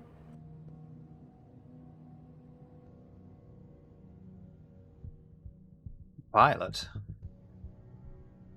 Violet. Violet. Where to begin? You've given in to your beast. You've destroyed this creature that was an affront to your beliefs as a kindred, because you were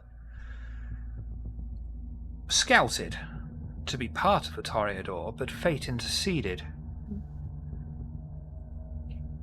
And this dreadful excuse for a Toreador has not only offended you, but offended your sensibilities and the very core beliefs you have about the Toreador.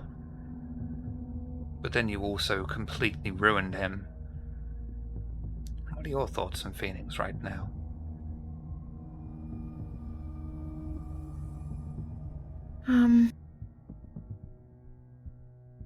Violet keeps thinking about her sire, how monstrous he was, and how he would destroy without thought. And she keeps looking at her hands and just how clawed they are and how monstrous they are, and feels her face, how ugly it is. And all she can think about is how much she's like.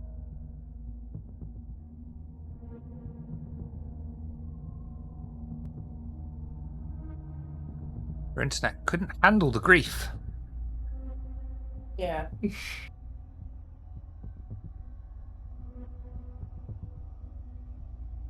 This is awkward. Really picked the worst moment to crash. Crashing grief. I mean, Reminds last me of week a- Discord made me crash. It's still better than Skype. I suppose you could sum Violet's feelings up with an old song I like to think about called Everybody Hurts.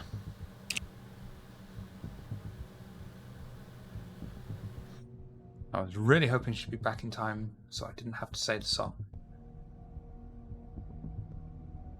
At this point, you watching this, how are you thinking and feeling right now?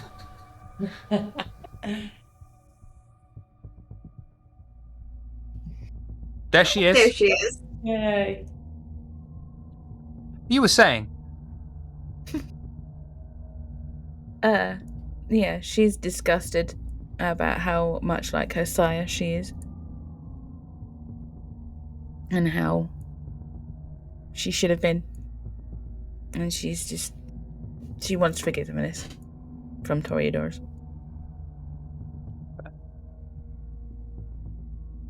And now at this point, it's just you and Lontre hanging back a bit.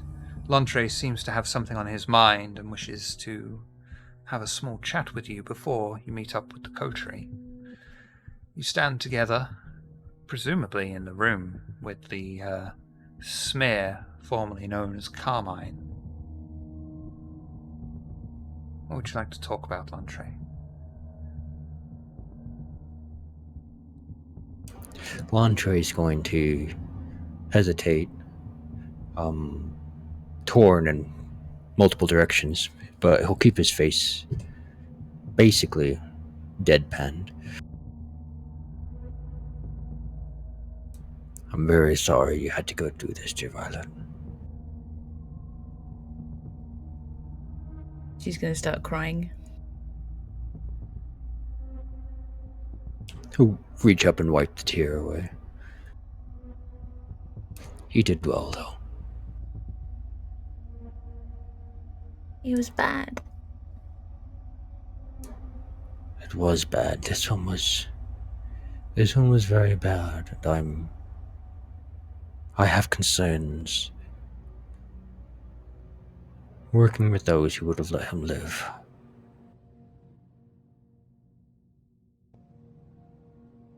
You think they'll be mad at me? Oh, I think so, unfortunately. They won't show it, though.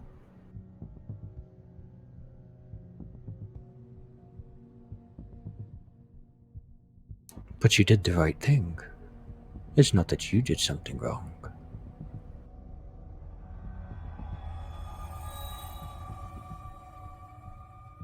Should I do? I think we should do what we've always done, which is trust each other and do our best to weather this storm. Perhaps be wary of those who would allow creatures such as these to continue living.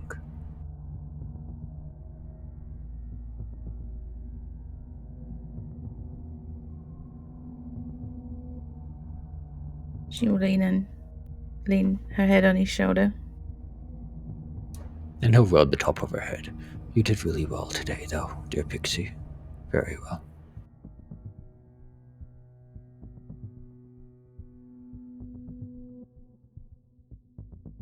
She'll just keep crying and just stay cuddled in.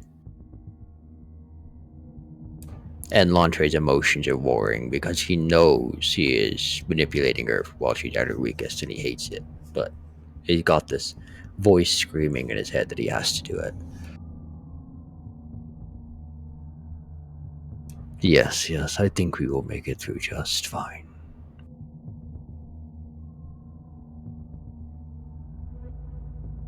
With that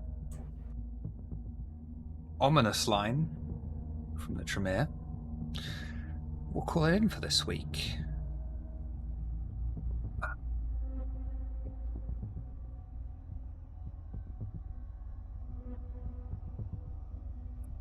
Interesting. So, first of all, thank you all for coming and watching. Thank you for coming and playing. Talking of the collective, you, Lontre, who are you? What do you do? Do you do things? Let's find out. I play a very unlikable character here. But it's always a pleasure to be. I play two very unlikable characters. That's true. It's getting hard to decide which one's worse. But it's always a pleasure to be on the channel. You can find me here. We're here every time there's Oxford by Night.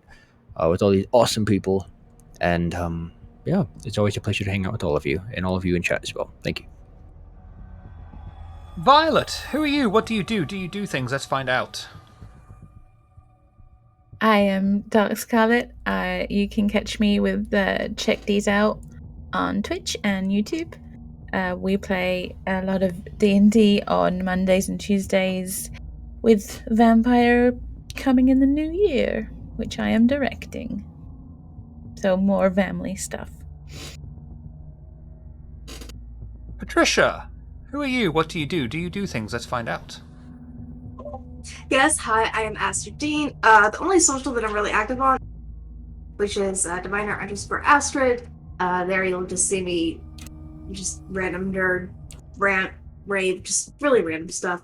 But you can find me here every Friday. Every now and then, I'll do stuff at the table just because Shiver's such a wonderful storyteller and I love how they present their stories. So yeah, any opportunity, I'm just like, yes. If you would like to have me as a storyteller,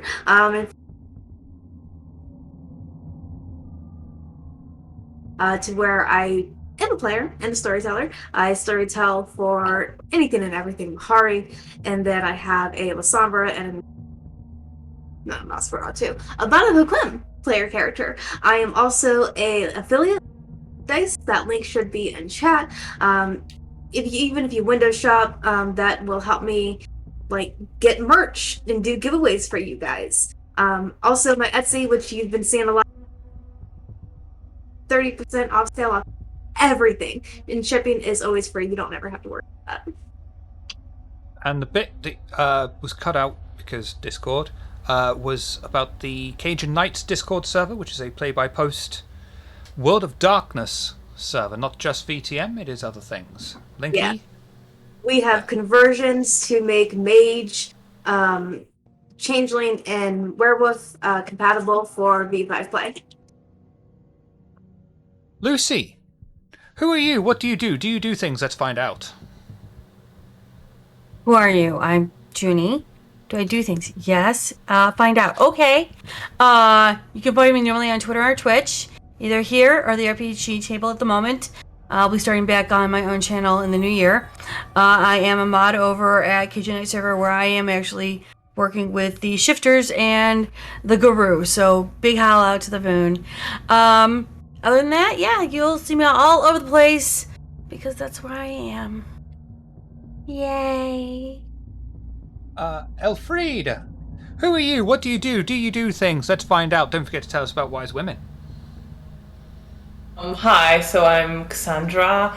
You can find me on Twitter on Cassandra_BR. And yes, as of not a few weeks ago, I have a game released that I created, a TTRPG, about witches living in a small Eastern European village, protecting it from supernatural threats, navigating social taboos. It's based on Polish folklore, and yes, I'm very happy to have this out in the world. And I'm also a storyteller for a VTM Chronicle with the Lamias, and that's a game set in the 1940s in Poland, just after the Second World War. And we have our next episode this coming Tuesday at 6:30 p.m. GMT. Very exciting, because it is your style of storytelling where you ask the players how their characters are feeling at that point, and Stolen It is 110% your thing, and it's really... I'm very flattered. It's very effective. Thank you. But yeah, I do that, yeah. Let's have a look. The scheduling's going to be a bit weird at the moment. We've got next week on the 17th, London by Gaslight. A week after that's going to be a little bit weird because I have no idea who of these wonderful people, if any, are going to be available on Christmas Eve. Christmas Eve. I'm going to be in Colorado. I'm a pagan from Ohio in the desert. My ass will be here. Yeah, but we can't broadcast your ass on Twitch.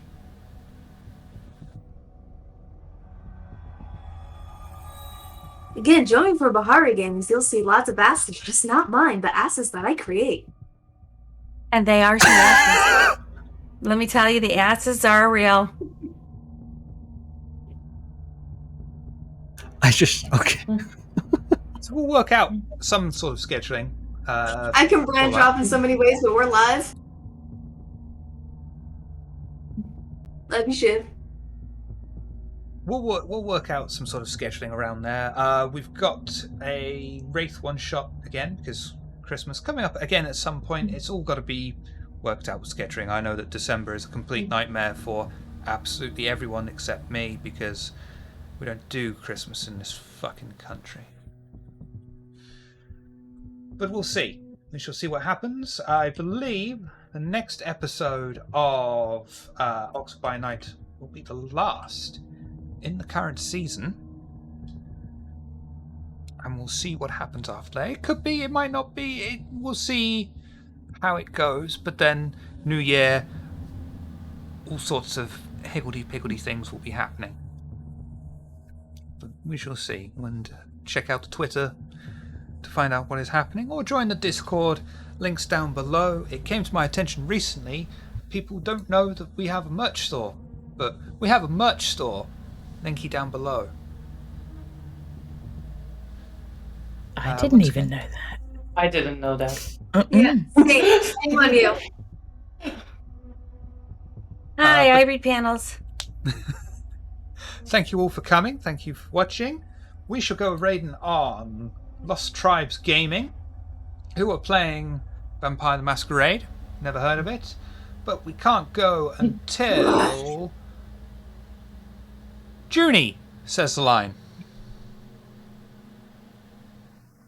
Thank you all for coming. Now kindly go fuck off.